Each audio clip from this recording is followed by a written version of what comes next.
back everyone. Welcome to the YouTube channel of Dhruv Ved Academy and आप Vikrant sir के साथ हैं। तो चलिए, तो लास्ट लेक्चर में हम लोगों ने नेम रिएक्शन की सीरीज़ में क्लेजन कंडेंसेशन रिएक्शंस की बात कर ली थी, यानी इंटरमोलिकुलर हो या इंट्रामोलिकुलर क्लेजन हो, उन सब के बारे में डिस्कस कर लिया था। यानी हमारा लास्ट लेक्चर में जो इलेक्ट्रोफाइल था वो कौन सा ग्रुप था? एक एस्टर था, जो कि कीटो फॉर्म में अगर मौजूद होगा तो वो एक इलेक्ट्रोफाइल की तरह एक्ट करेगा।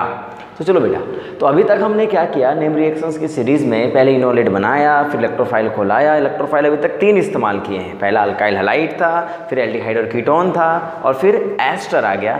इन तीनों कीटो फॉर्म को ख़त्म करने के बाद, इन तीनों इलेक्ट्रोफाइल को चेंज करके अब मैं एक नया इलेक्ट्रोफाइल लेके आऊँगा, जिसका तो इस टॉपिक का जो मैं आज डिस्कस करने जा रहा हूँ, the topic is called conjugate addition और माइकल एडिसन रिएक्शन। ये भी आपका एक नाम है, Michael addition, Michael addition. This is the Michael addition reactions. तो ये होते क्या हैं, जरा इनके बारे में एक बार चर्चा कर लेते हैं। जनरली होता क्या है कि जब हमारे पास कभी भी अल्फा बीटा अनसैचुरेटेड कार्बोनिल्स होते हैं ना, और उसमें कोई न्यूक्लियोफाइल का अटैक, क्या बोला मैंने, किसी न्यूक्लियोफाइल का अटैक अगर उसके बीटा कार्बन पे होता है, तब ऐसे रिएक्शनों को हम माइकल एडिशन कह सकते हैं, कॉन्जुगेट एडिशन कहते हैं, या फिर इनको 1,4 एडिशन रिएक्शन भी कहा जाता है। 1,4 एडिशन रिएक्शन, समझ पाए मेरी बात? तो देखो, इसका मतलब हमारे पास इलेक्ट्रोफाइल तो एक ये सेंटर होगा, क्योंकि ये इलेक्ट्रोपॉजिटिव सेंटर माना जाता है, और न्यूक्लियोफाइल जो हमारे पास होंगे वो अभी आपको पता चलेगा कि वो हमारा क्या होगा, इनोलेट आयंस होंगे। यानी इनोलेट हमारा न्यूक्लियोफाइल, और अब हमारे सामने जो इलेक्ट्रोफिलिक सेंटर होगा that is alpha beta unsaturated carbonyl, और जब यही न्यूक्लियोफाइल का अटैक बीटा कार्बन पे होगा तो हम कह सकते हैं इस रिएक्शन को माइकल एडिशन ऑफ इनोलेट या कॉन्जुगेट एडिशन ऑफ इनोलेट। तो यानी इस टॉपिक का नाम हम जो डिस्कस करेंगे, इससे हम लोग कह सकते हैं that is a conjugate addition of enolates. क्या हमारी बात आप समझ पाए? तो कुल मिलाकर के लास्ट लेक्चर की सीरीज की स्टोरी चल रही है कि हमारे पास न्यूक्लियोफाइल तो हमारा इनोलेट होगा या इनोल्स होंगे, और इलेक्ट्रोफिलिक सेंटर अब मैंने क्या कर दिया है, एक बीटा कार्बन को रख दिया है। That beta carbon is a electrophilic centre. तो फिर सवाल ये उठेगा, सर ये बीटा कार्बन इलेक्ट्रोफिलिक होते क्यों हैं? ये तो चलो न्यूक्लियोफाइल माना, पर ये बीटा कार्बन इलेक्ट्रोफिलिक क्यों होता है? तो आपको पता है बेटा कि यहाँ पे जो आपके पास अल्फा बीटा अनसैचुरेटेड कार्बोनिल्स होते हैं ना, आप देखते हो कि ये रेजोनेंस में होते हैं, पाई पाई रेजोनेंस होता है, और पाई पाई रेजोनेंस की वजह से आप बोलोगे कि सर डबल बॉन्ड यहाँ पे आ गया, O पे माइनस यहाँ पे बन गया, तो पॉजिटिव यहाँ पे होगा और X यहाँ पे होगा। इसका मतलब that is a positive charge centre. जी हाँ, यहाँ पे कार्बन कार्बन के भले डबल बॉन्ड है, पर ये कॉन्जुगेशन अगर कार्बोनिल के साथ करता है तो ये भी पोलराइज हो जाता है, जिसकी वजह से that is a beta carbon जो आप पढ़ते हो, ये भी क्या करता है, act as a electrophile. Very good. तो इसका मतलब अब हमारे जहन में एक बात चलनी चाहिए कि जो हमारा इनोलेट है ना, वो अब बीटा कार्बन पे अटैक करने की कोशिश करेगा, और अगर बीटा कार्बन हमारे इलेक्ट्रोफिलिक तरह बिहेव करे, that is called Michael addition of enolate, conjugate addition of enolate, या फिर 1,4 एडिशन ऑफ इनोलेट्स। क्या मेरी बात आप समझ गए? तो देखो, इस छोटे से पॉइंट में डिटेल्ड बताने से पहले, क्योंकि आपको समझना पड़ेगा कि माइकल एडिशन होते क्या है, किनको आप माइकल एडिशन बोलोगे, nucleophilic attack on beta carbon of carbonyl, that is a Michael addition reactions. अब जो यहाँ पे जो अटैक करने वाला है that is a Michael addition reactions, तो एक बात समझ लेना, यहाँ पे जब मैं डिस्कस करूँगा तो 2 चीज़ें मुझे समझनी पड़ेगी। तो इसका मतलब यहाँ पे टोटली अगर मैं कहूँ तो माइकल एडिशन रिएक्शंस में जिन पे अटैक होता है न्यूक्लियोफाइल का, उनको क्या बोला जाता है, बोर्ड पे ढंग से देखना, that is called Michael acceptor. क्या बोलते हैं इसको? जो न्यूक्लियोफाइल को अपने और इंटरेक्ट करने के लिए कहे, या जहाँ पे न्यूक्लियोफाइल अटैक कर रहा है तो अल्फा बीटा अनसैचुरेटेड कार्बोनिल को हम क्या बोलते हैं, माइकल एक्सेप्टर बोलते हैं। और जो न्यूक्लियोफाइल होते हैं जो बीटा कार्बन पे अटैक करने के लिए जाते हैं, उनको क्या बोला जाता है बच्चा लोग, माइकल डोनर कहा जाता है।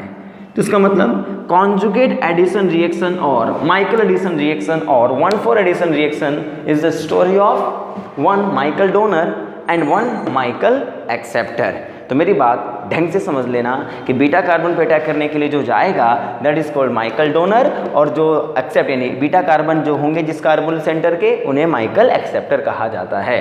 तो ये स्टोरी इन दोनों मॉलिक्यूलों की होती है। तो चलिए अब मैं डिटेल में इस चीज़ की बात कर रहा हूँ, पहले ढंग से इसको एक बार देखने का।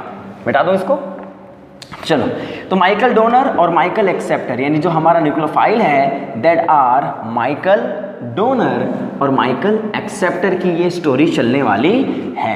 तो कौन कौन से माइकल डोनर होंगे और कौन कौन से माइकल एक्सेप्टर होंगे वो सब मैं एक बार आपको समराइज कर देता हूँ ताकि इनको पहचानना आपको आसान हो जाए। तो पहले मैं लेवल की बात नहीं कर रहा हूँ, अभी मैं बेसिक इंट्रोडक्शन की बात कर रहा हूँ कि हाँ यहाँ पे जो हमारा माइकल डोनर होगा वो कैसा होगा, देखो बोर्ड पे, और जो माइकल एक्सेप्टर होगा वो कैसा होगा, माइकल, मैंने लिख दिया यहाँ पे माइकल एक्सेप्टर। तो इन दोनों की स्टोरी, इन्हीं दोनों को पहचानना है हम लोगों को कि भाई। तो अगर मैं माइकल एक्सेप्टर की बात करूं तो वो हर एक कार्बोनिल सिस्टम जो कि अल्फा बीटा अनसैचुरेटेड ग्रुप को रखते हों वो सब के सब क्या होंगे, माइकल एक्सेप्टर होंगे। समझो मेरी बात को, चाहे वो ए साइक्लिक हो चाहे वो साइक्लिक सिस्टम हो आपका, समझो इस बात को। तो अल्फा बीटा अनसैचुरेटेड कार्बोनिल्स जितने भी होंगे, जितने भी टाइप्स के आप पढ़ने वाले होंगे वो सब के सब माइकल एक्सेप्टर की तरह एक्ट कर सकते हैं। तो कौन कौन से होंगे देखना है यहाँ पे। जैसे अगर मैं सिंपलेस्ट ए साइक्लिक लूँ तो जैसे ये एल्डिहाइड, देखो इधर, अगर मैं लूँ दैट इज अ कीटोन, अगर मैं लूँ यहाँ पे yes we have ester also, yes we have sometimes amide also. इसका मतलब जितने भी अल्फा बीटा अनसैचुरेटेड सिस्टम्स होते हैं कार्बोनिल वाले उनको माइकल एक्सेप्टर का नाम दिया जा सकता है, चाहे वो क्या हो, ए साइक्लिक हो या फिर देखो बेटा चाहे वो साइक्लिक सिस्टम हो, जैसे साइक्लिक कीटोन हो गया, साइक्लिक एस्टर्स हो गए, इनको आप माइकल एक्सेप्टर का नाम दे सकते हो। जैसे कोई भी साइक्लिक एक्सोसाइक्लिक सिस्टम्स हो गए, जैसे इस तरीके के सिस्टम्स आपको बहुत मिलेंगे, दीज आर माइकल एक्सेप्टर्स। ढंग से देखना, ये सब के सब माइकल एक्सेप्टर के नाम से जाने जाएंगे। सॉरी, यहाँ डबल बॉन्ड यहाँ पे लेना पड़ेगा, अल्फा बीटा अनसैचुरेटेड है। तो normally we have such type of systems जिनमें अल्फा बीटा अनसैचुरेटेड सिस्टम्स हों। कभी कभी कुछ ऐसे मॉलिक्यूल्स भी आपको मिलेंगे जैसे यहाँ पे डबल बॉन्ड होगा और यहाँ पे आपको मिल जाएगा एस डबल बॉन्ड OPH। हाँ मिलेगा आपको, क्योंकि टिपिकल टाइप के सिस्टम होंगे, अल्फा बीटा तो है पर यहाँ सल्फोनाइल ग्रुप है। कभी कभी आपको मिलेगा अल्फा बीटा भी होंगे और सिलिकॉन होगा SiMe3।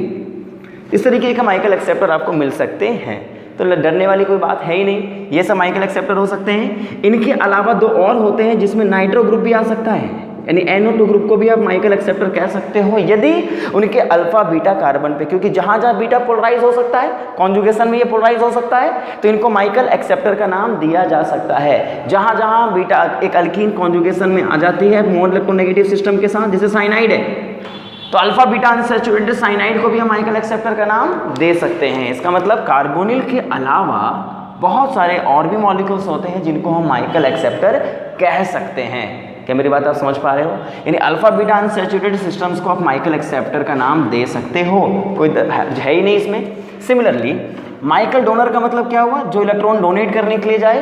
तो इसका मतलब यहाँ पे we have specifically we have here enolates और इनोल्स। यस, यहाँ पे हमारे पास इनोलेट्स होंगे या इनोल्स होंगे। तो देखो यहाँ पे हम इनोलेट्स जनरली जो लेते हैं ना, यहाँ पे वो एक्टिव मिथिलीन कंपाउंडों के इनोलेट्स लेते हैं। किसके लेते हैं? एक्टिव मिथिलीन कंपाउंडों के इनोलेट्स ले सकते हैं। अरे जिन जिन के बनाया है यार एक्टिव मिथिलीन कंपाउंड, चाहे वो साइक्लिक हो या फिर ए साइक्लिक हो, लो ना इनोलेट ये बनाओ। यहाँ से इनोलेट बनाओगे तो ये तुम्हारा माइनस, यहाँ पे माइनस बन जाएगा तो ये न्यूक्लियोफाइल होगा। तो एक्टिव मिथिलीन कंपाउंड चाहे ए साइक्लिक हो चाहे साइक्लिक हो, कोई सा भी ले लो। या फिर हमारे पास कोई इनोलेट हो किसका? कीटोनों का। Yes, we have a enolate of ketone also, देख लेना बोर्ड पे। तो इनके इनोलेट्स आप इस्तेमाल करोगे, चाहे एक्टिव मिथिलीन कंपाउंड का हो या फिर एक कीटोनों का हो। कभी कभी एक एस्टर के इनोलेट का भी आप इस्तेमाल कर सकते हो, नॉर्मल एस्टर का, एक्टिव मिथिलीन कंपाउंड वाले नहीं, नॉर्मल एस्टर का भी इस्तेमाल आप कर सकते हैं। This are the nucleophilic form, ketone ketone, ester and active methylene compounds जो होते हैं ये हमारे क्या कह सकते हैं, माइकल डोनर का नाम दे सकते हैं। या फिर कोई इनॉल, बेटा कोई इनॉल बना के दे दो, चाहे वो इनॉल एक्टिव मिथिलीन कंपाउंडों का हो या फिर वो किसी कीटोनों का हो। तो इसका मतलब इनॉल सिस्टम भी हमारे काम आएंगे और इनोलेट सिस्टम भी हमारे काम आने वाले हैं। समझ गए मेरी बात? तो ये हमारा कीटोनो यानी कार्बोनिल सिस्टम का इनोलेट बना सकते हो, कार्बोनिल सिस्टम का इनोल बना सकते हो। इसके अलावा आप किसी नाइट्रो ग्रुप का भी इनोलेट बना सकते हो। NO2 ग्रुप आपके पास होगा, यहाँ माइनस बना देना, ये रेजोनेंस करके इनोलेट आयन बना देगा, ये भी न्यूक्लियोफाइल होता है। तो ये भी हमारा क्या हो सकता है, माइकल डोनर हो सकता है। तो इसका मतलब जितने भी आपके पास इनोलेट आयंस होंगे वो सब के सब क्या हो सकते हैं बेटा, माइकल डोनर। और जितने अल्फा बीटा अनसैचुरेटेड सिस्टम होंगे वो सब के सब क्या हो सकते हैं, माइकल एक्सेप्टर। तो एग्जाम में ना इन दोनों को समझ करके आपको सोचना पड़ेगा कि ये कहानी माइकल एडिसन की है। पर आपको पता है ये तो रेडीमेड मिल जाएंगे, है ना, पर ये रेडीमेड कभी नहीं मिलेगा। वही पुरानी बात है, इनोलेट बनाएंगे, इनोल बनाएंगे, इलेक्ट्रोफिलिक सेंटर दिया गया होगा, अटैक करा देंगे। समझे कि नहीं समझे? तो this are the first basic introduction part of the Michael addition reactions. तो अभी इंट्रोडक्शन पार्ट ही चल रहा है, ढंग से देखना बोर्ड पे। आगे बढ़े, नोट कर लो इसको। चलो अब मैं डिस्कस करने वाला हूं यहाँ पे कि अगर मैं माइकल डोनर की बात करता हूं और माइकल एक्सेप्टर की बात करता हूं तो इनमें इंटरेक्शंस होते कैसे हैं। जरा एक बार इनको ढंग से समझते हैं कि किस तरीके से माइकल डोनर और माइकल एक्सेप्टर आपस में इंटरैक्ट करने के लिए जाने वाले हैं। तो इसको भी एक बार ढंग से समझ लेते हैं। तो चलो अब मैं डिस्कस कर रहा हूँ, कोई भी हमारा माइकल डोनर अगर आ गया तो वो अटैक कैसे करेगा, जरा बोर्ड पे देखो। जैसे मान लीजिए मैंने अभी नॉर्मली क्या है, एक इनोलेट मैंने यहाँ पे बना करके आपको दे दिया है। अभी मैंने बनाने के लिए कहा भी नहीं है, आपको बना करके मैंने दे दिया है। और यहाँ पे मैंने कह दिया भैया we have a alpha beta unsaturated carbonyl. समझ गए? तो जरा बोर्ड पे ढंग से देखना। तो जब ये इनोलेट आयन आएगा और मान लो अगर बीटा कार्बन पे अटैक होगा तो अटैक कैसे होगा, देखो मैकेनिज्म जो सब्जेक्टिव पेपर के लिए या ऑब्जेक्टिव दोनों के लिए बात कॉमन चलेगी। यहाँ पे इलेक्ट्रॉन मूव करेगा, देखो इधर ये पाई बॉन्ड शिफ्ट होगा, बीटा कार्बन पे अटैक। तो अगर इसको अटैक करना है इसको जगह खाली करनी पड़ेगी। जी हाँ, बोर्ड पे देखो ये पाई बॉन्ड शिफ्ट होगा और ये पाई बॉन्ड के इलेक्ट्रॉन O पे ट्रांसफर हो जाएंगे। तो इसका मतलब क्या हुआ, जरा बोर्ड पे देखना। यानी यहाँ पे अगर आप इस बात को समझ पा रहे हो तो ये C डबल बॉन्ड O बना, यहाँ X ग्रुप, और जरा यहाँ देखना, यहाँ पे आपको एक नया कार्बन कार्बन का बॉन्ड मिलेगा, पक्का मिलेगा ना। ये एक नया बॉन्ड बना है, बन गया। और यहाँ पे आपके सामने फिर से क्या जनरेट हो जाएंगे, इनोलेट आयन, O पे माइनस और यहाँ पे X। तो इसका मतलब यहाँ अगर तुम देखोगे तो एक इनोलेट माइकल एडिसन जब करने के लिए जाता है तो फर्दर वो एक नया इनोलेट जनरेट कर देता है। तो समझो यहाँ से दो केसेस बनेंगी बेटा। ये तुम्हारा माइकल एडिसन हो गया, टेंशन नहीं। और यहाँ पे O माइनस है और मान लीजिए यहाँ पे आपको H प्लस डाल दिया तो ये O माइनस इस H को एक्सेप्ट कर लेगा। और जैसे एक्सेप्ट करेगा तो आप ही बताओ what will be the structure of the product. यहाँ X, यहाँ पे जरा बोर्ड पे देखना, अल्केन डबल बॉन्ड बन चुका है, यहाँ पे ये बन चुका है इनॉल, और लास्ट में इसी को आप टोटोमराइज कर दो। और जैसे आप इसको टोटोमराइज करोगे finally what we have a ketone, keto form. इसका मतलब इनोलेट अगर माइकल एडिसन करता है तो वो डायरेक्टली आफ्टर प्रोटोनेशन एक फिर से डाई कीटो फॉर्म में या डाई कार्बोनिल सिस्टम में कन्वर्ट हो जाता है। समझ गए बात को? डाई कार्बोनिल कंपाउंड में ये फर्दर कन्वर्ट हो जाता है। तो बस यहीं से कुछ कुछ चीज़ें लेवल बढ़ेंगी। तो सबसे सिंपलेस्ट बात क्या है कि इनोलेट मेरे सामने अगर है, बीटा कार्बन पे अटैक कराया, we have a further enolate, protonate करने के बाद इनोल, इनोल से कीटो फॉर्म, ये फाइनल स्ट्रक्चर बन गया। पक्का समझो। बट सबसे इंपॉर्टेंट चीज़ यहाँ पे पहले प्रॉब्लम क्रिएट होती है, क्योंकि सर अभी तो हम पहले लेक्चर में जब बात कर रहे थे इससे पहले वाले में, तब तो यहाँ भी तो कीटो फॉर्म था, तो ये भी तो इलेक्ट्रोफाइल था, तो ये इस पर नहीं अटैक करके इस पर क्यों करेगा? हमें पता कैसे चलेगा कि यहाँ अटैक होगा या यहाँ अटैक होगा? समझो इस बात को। तो पहले एक पॉइंट को समझ लीजिए, फिर मैं इसको डिटेल में आगे लेके चलता हूँ। This is the fundamental mechanism of this reaction. समझ गए बात को? कर लेना इसको पहले नोट। पर अब हम यहाँ पे कहानी बोलेंगे कि भैया हमें तो बताया गया था कि अगर कार्बोनिल सिस्टम है तो वो तो कीटो फॉर्म भी इलेक्ट्रोफाइल की तरह एक्ट करता है, तो बीटा कार्बन भी इलेक्ट्रोफाइल की तरह एक्ट करता है, तो कन्फ्यूज़न तो आएगा ही ना। देखो इधर समझो, तो एक बात यहाँ पे समझ लेना, यहाँ पे मान लीजिए जब कार्बोनिल कार्बन हमारे पास होता है ना, there will be two side active, that carbon and that carbon, दोनों एक्टिव कार्बन होते हैं। फिर सवाल ये उठता है इन दोनों में डिफरेंस क्या होता है। तो जरा सुनो, आपने पढ़ा है कि जब न्यूक्लियोफाइल कोई भी इन पे अटैक करता है, तो आप इस स्ट्रक्चर से बनने वाले प्रोडक्ट को डायरेक्ट प्रोडक्ट या कह सकते हो, that is called direct attack. क्या बोलते हैं इसको? डायरेक्ट अटैक बोलते हैं, ठीक है। और इससे बनने वाले प्रोडक्ट को 1-to एडिशन प्रोडक्ट कहा जाता है। क्या बोला जाता है? 1-to addition product. और 1-to क्यों बोलते हैं इसको पता है? क्योंकि इसको नाम 1 दिया जाता है, इसका नाम 2 दिया जाता है। तो पहले 2 पे अटैक हुआ तो 2 पे तो कोई ग्रुप ऐड हो ही गया है, और O पे माइनस बना तो लास्ट में इसको प्रोटोनेट कर दिया जाता है। और जैसे इसको प्रोटोनेट किया जाता है तो ये क्या बन जाता है? OH, और यहाँ पे न्यूक्लियोफाइल, तो ये 2 और ये 1, इसलिए इसका नाम क्या होता है? 1-to एडिशन प्रोडक्ट, या फिर डायरेक्ट एडिशन प्रोडक्ट भी आप इसको कहते हो। लेकिन जब इसी कार्बोनिल पे जब अटैक कार्बन पे न्यूक्लियोफाइल का अटैक बीटा कार्बन पे होता है, तो हम इसको क्या बोलते हैं? जरा बोर्ड पे देखना, 1, 2, 3 एंड 4। तो जब ये अटैक करने के लिए जाता है बेटा, तो यहाँ पे जो स्ट्रक्चर बनता है, ये न्यूक्लियोफाइल का अटैक किस पे हो गया? 4th कार्बन पे। पाई बॉन्ड यहाँ जा चुका है, क्योंकि जब रिएक्शन होगा तो आपको पता है, अभी मैंने बताया आपको, ये O पे माइनस बन जाएगा। तो ऐसे अटैक को हम क्या बोलेंगे? Conjugate attack. क्या बोलते हैं इसको बेटा? कॉन्जुगेट अटैक बोलते हैं। तो इस बात को समझना। तो फिर इसका नाम 1-4 एडिशन क्यों पड़ा? क्योंकि 4 है, 3 है, 2 है, 1 है। और जब इसको प्रोटोनेट करोगे तो पहले यहाँ से प्रोटोनेशन हो जाती है, इसीलिए आप इसको क्या बोल देते हो? यहाँ पे OH बन जाता है, न्यूक्लियोफाइल यहाँ पे आता है, तो ये 1 है, ये 4 है, that is called 1-4 addition product. क्या मेरी बात आप समझ पाए? तो इसका मतलब क्या हुआ कि जब भी हमारा कोई nucleophile alpha beta unsaturated carbonyl के सामने आता है ना, तो उसके सामने 2 पॉसिबिलिटी हो जाती है, या तो वो डायरेक्ट अटैक करेगा या फिर वो कॉन्जुगेट अटैक करने के लिए जाए। तो फिर सवाल ये उठता है कब ये होगा, कब ये होगा, इसे कैसे पहचाना जाएगा? तो मैं इसे 2 चीज़ों से समझा रहा हूँ, उन पॉइंट को देखिएगा। देयर आर द 2 फैक्टर जो इन चीज़ों को गवर्न करती है कि ये बनेगा या फिर ये बनने वाला होगा। तो पहले समझना, देयर आर द 2 पॉसिबिलिटी। जब भी अल्फा बीटा अनसैचुरेटेड कार्बोनिल किसी न्यूक्लियोफाइल के सामने आता है, देयर विल बी 2 पॉसिबिलिटीज। पक्का? कौन सी पॉसिबिलिटी किसको फेवर करती है ना, इसी के बारे में आपको डिस्कस कर रहा हूं मैं, कि हमारा जो इनोलेट है वो किसको फेवर करेगा। क्योंकि न्यूक्लियोफाइल तो हमारा यहाँ पे कौन है? आप ही बताओ, अभी तक हम न्यूक्लियोफाइल कौन सा लेके चल रहे हैं? इनोलेट या इनोल को। तो अभी मैं स्पेसिफिक उसी के बारे में डिस्कस करूंगा ना। तो समझना, यहाँ पे हमारी चीज़ें क्या डिफाइन करेगी। सबसे पहला पॉइंट होता है हार्ड सॉफ्ट नेचर। पहला फैक्टर जो गवर्न करता है हार्ड सॉफ्ट नेचर के बारे में, और वो क्या होता है? जरा बोर्ड पे ढंग से देखिए।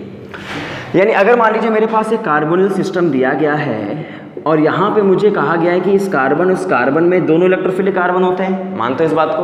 क्यों होते हैं? क्योंकि इसका रेजोनेटिंग स्ट्रक्चर जब आप ड्रॉ करते हो तो आप कहते हो ना कि सबसे पहले जो पाई बॉन्ड टूटा, O पे माइनस बना, पॉजिटिव यहाँ बना, तो इलेक्ट्रोफिलिक होते हैं। पाई बॉन्ड फिर शिफ्ट होता है तो नया चार्ज यहाँ जनरेट हो जाता है, और अगर नया चार्ज यहाँ जनरेट होता है, पॉजिटिव यहाँ बनता है, X यहाँ लगता है, तो इसका मतलब ये भी कार्बन इलेक्ट्रोफिलिक होते हैं। बहुत कार्बन है electrophilic centre.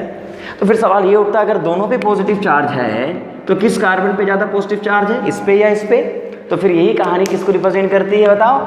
Stability of resonating structure govern the electrophilic nature. यानी यहाँ चार्ज कितना है और यहाँ चार्ज कितना है, ये बताता है कौन?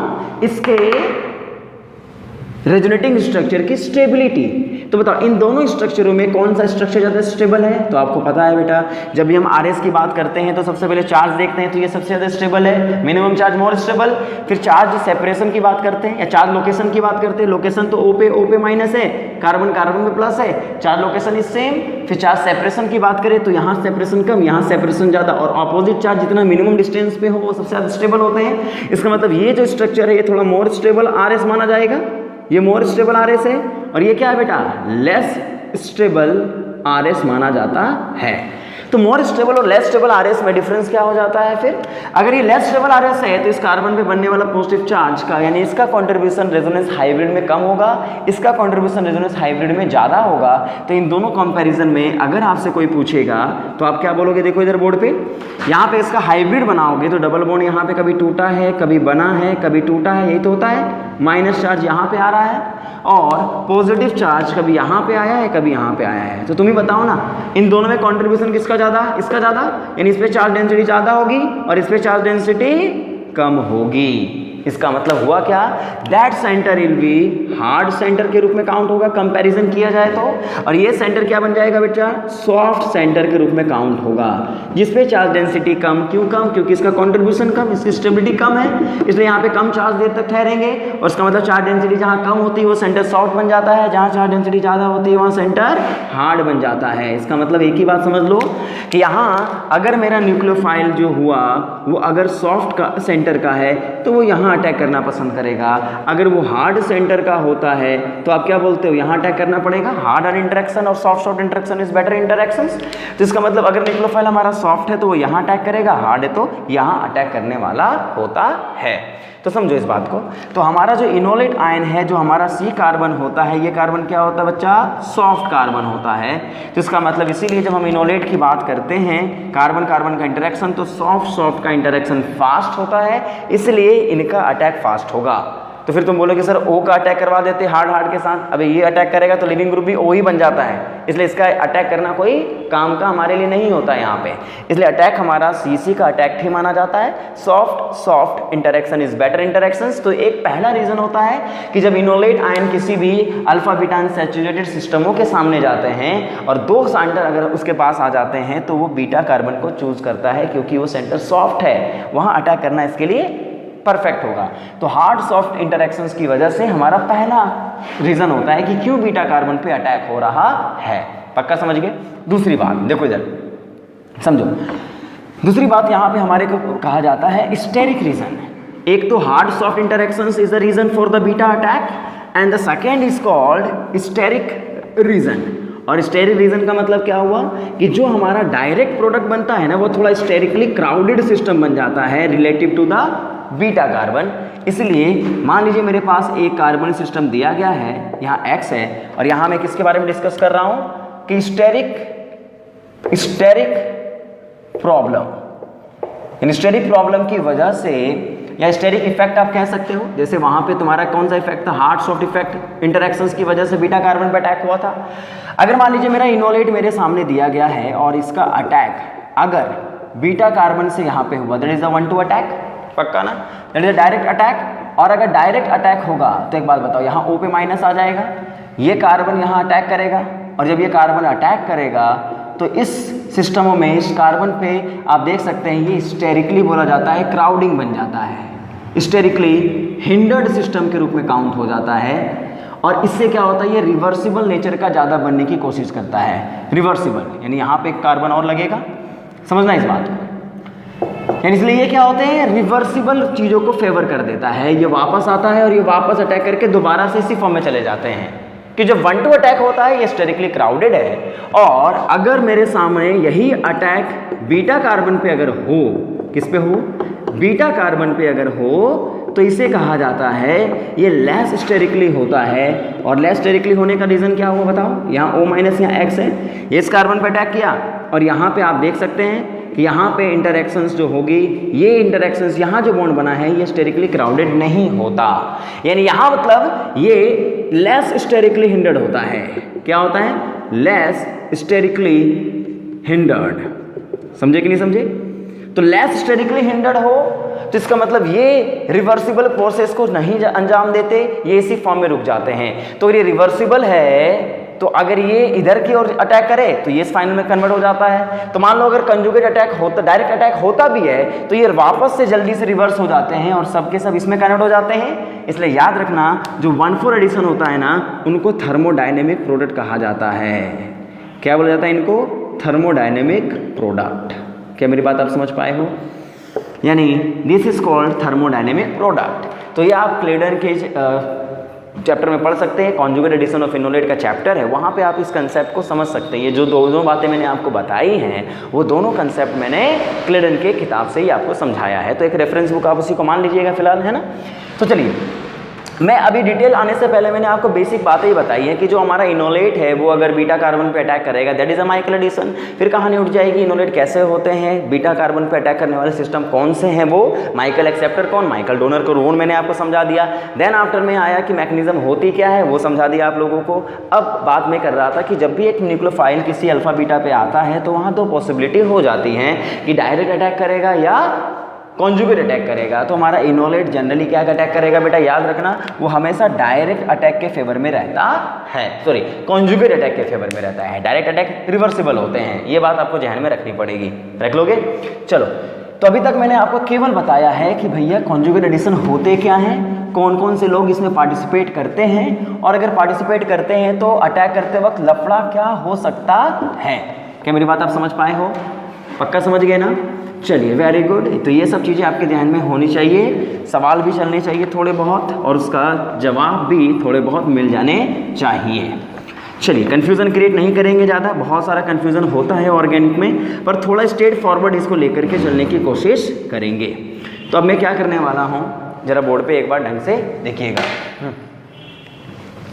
चलिए, तो यहाँ पे अगर मैं आपसे सवाल करता कि चलो पहला रिएक्शन लिख के दिखाओ कि रिएक्शंस कैसे होते हैं, तो मैं लेवल 1 की बात कर रहा हूँ। यहाँ पे मैं आपको 5 लेवल की क्रॉसिंग की बात करूँगा। First level, second level, third level, fourth level और फिफ्थ लेवल। ये लेवल हैं क्या, यानी वही कहाँ सवालों की लेवल थोड़े बढ़ जाएंगे, प्रॉब्लम में थोड़ी सी कह सकते हैं ज़्यादा स्ट्रिक्टनेस आ जाएगी। तो मान लीजिए मेरे पास सवाल दिया गया है ये, यहाँ पे मान लीजिए मुझे एक मॉलिक्यूल दिया गया है कार्बोनिल, कार्बोनिल, यहाँ पे OET, यहाँ पे भी OET, और पहला सवाल एग्ज़ाम में ये दिया गया that is alpha beta unsaturated ester OET, और यहाँ पे दिया गया है NaOET इन इथेनॉल।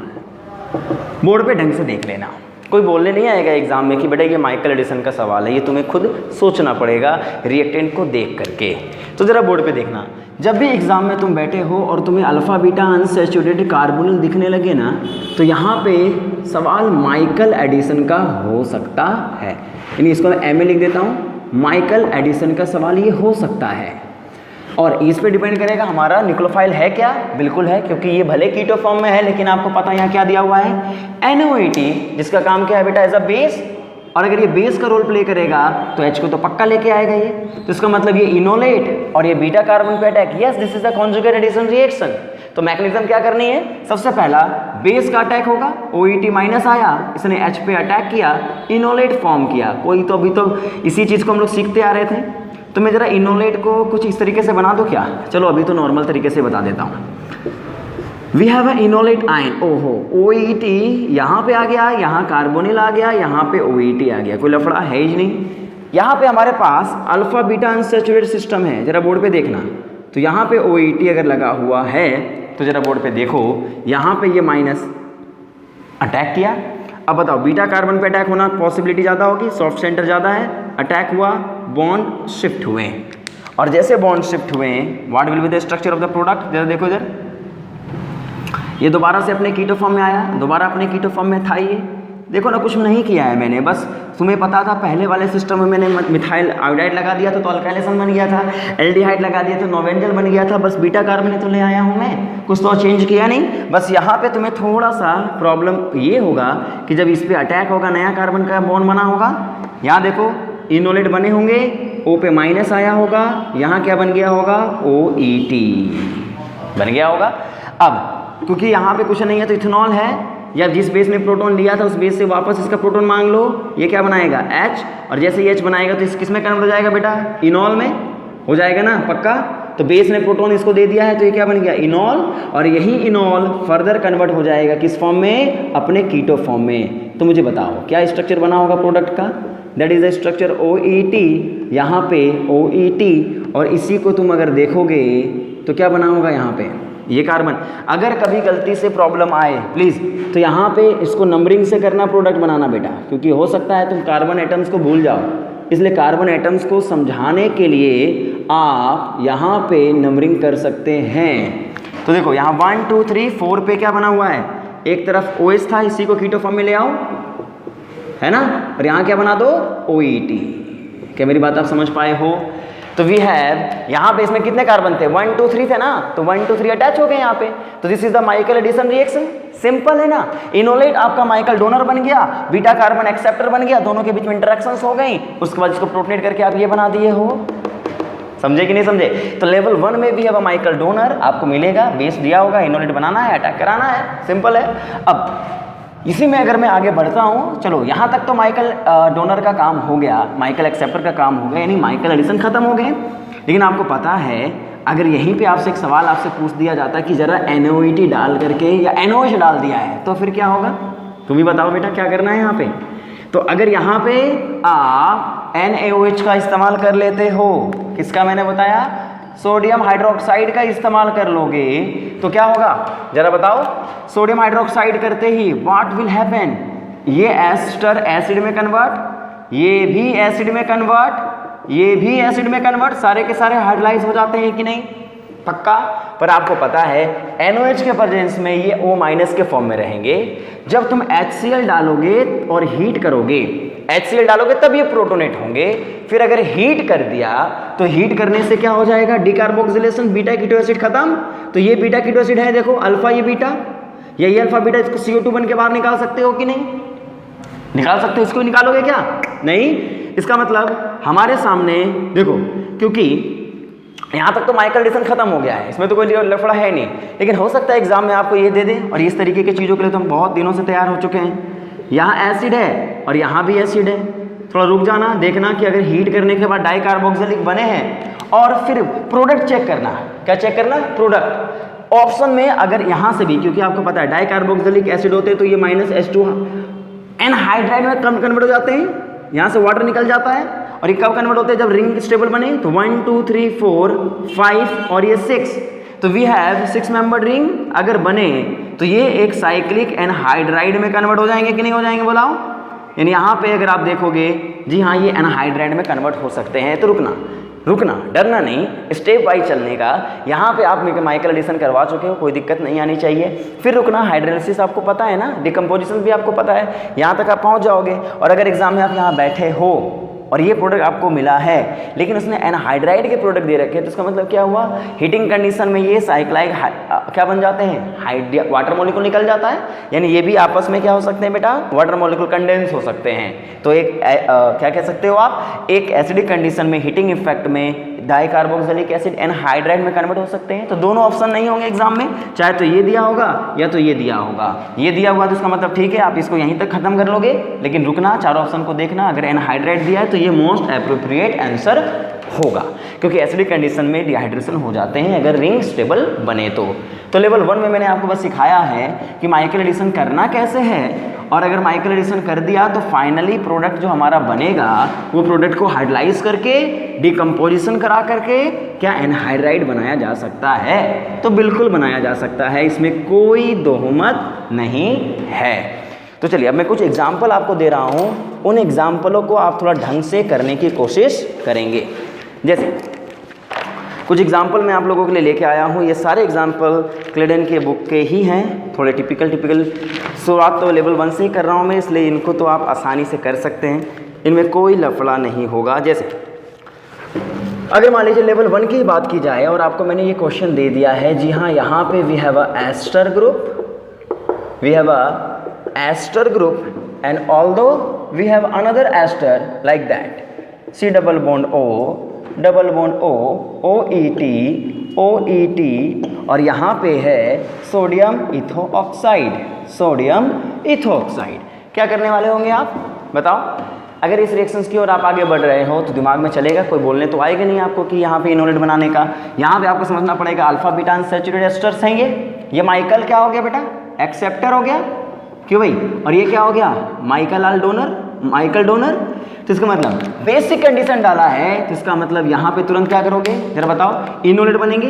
तो मैं इसको अगर इस तरीके से बनाऊँ तो कोई दिक्कत है क्या? देखना बोर्ड पे, आपकी सहूलियत के लिए बना रहा हूँ ताकि आप इसको समझ पाओ। तो यहाँ माइनस बन जाएगा, यही न्यूक्लियोफिलिक सिस्टम होगा, और इसको कुछ इस तरीके से बना लेना।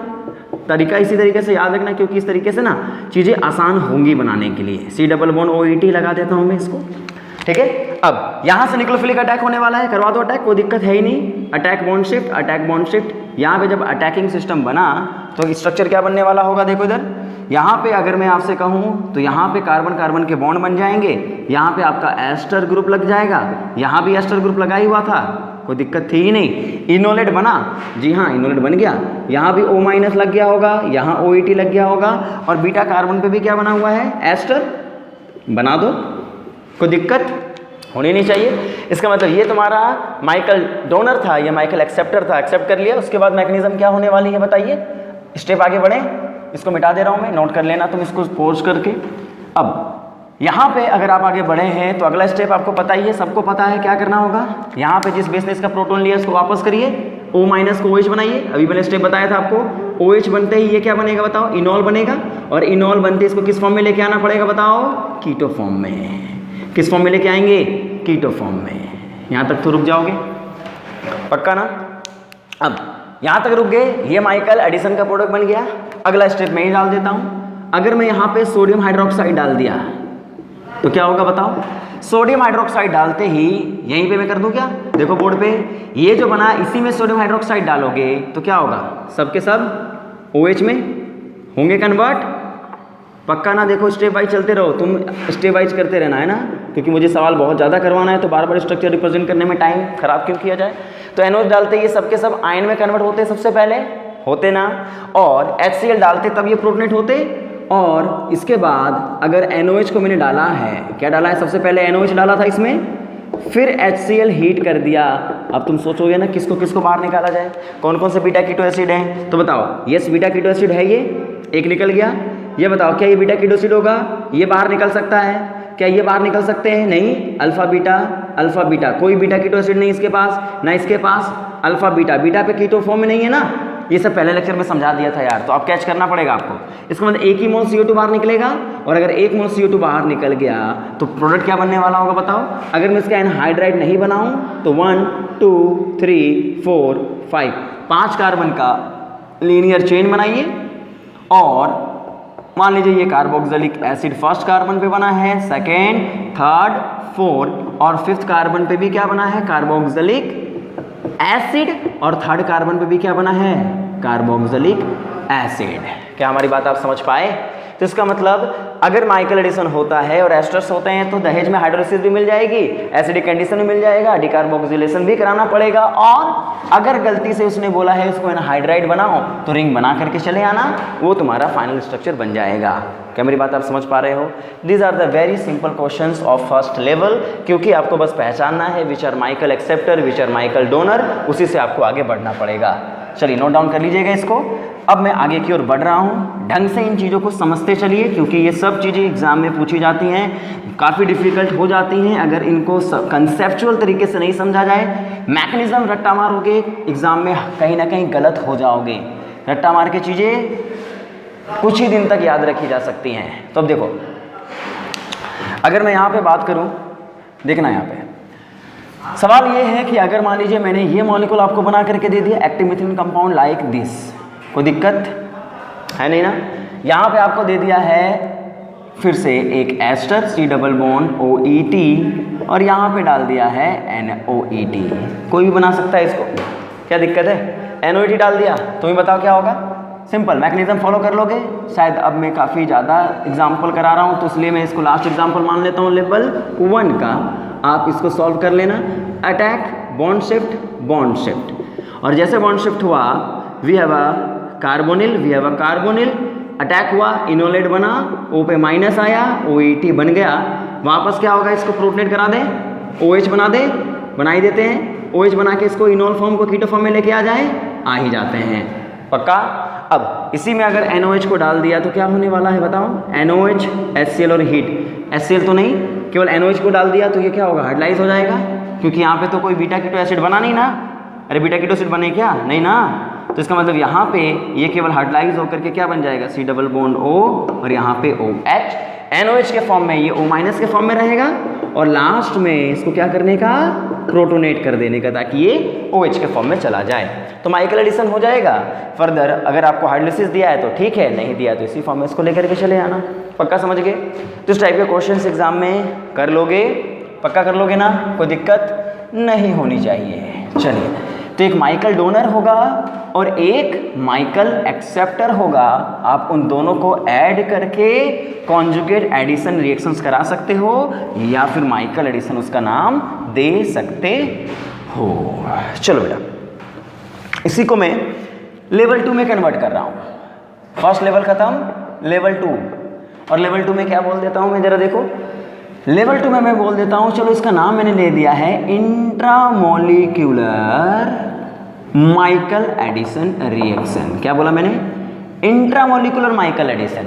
और अभी तक तो वही तो करते आ रहे हैं। अल्डोल पढ़ा इंटरमोलिकुलर, फिर इंट्रामोलिकुलर, आपने क्लेजन पढ़ा इंटरमोलिकुलर, फिर इंट्रामोलिकुलर, पढ़ा ना यार।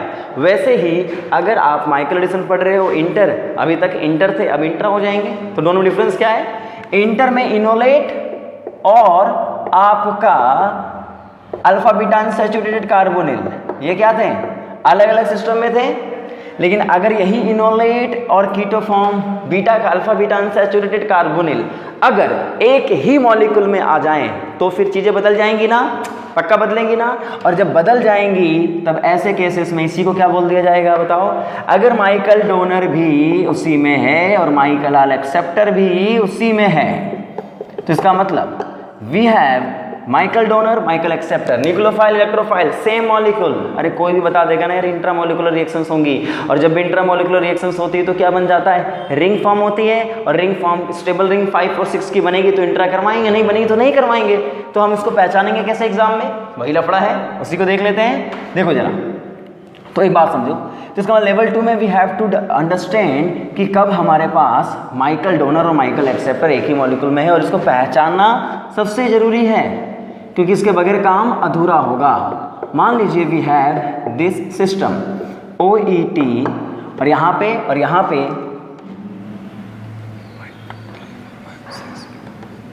दिस मॉलिक्यूल, और यहाँ पे दिया गया है NaOET।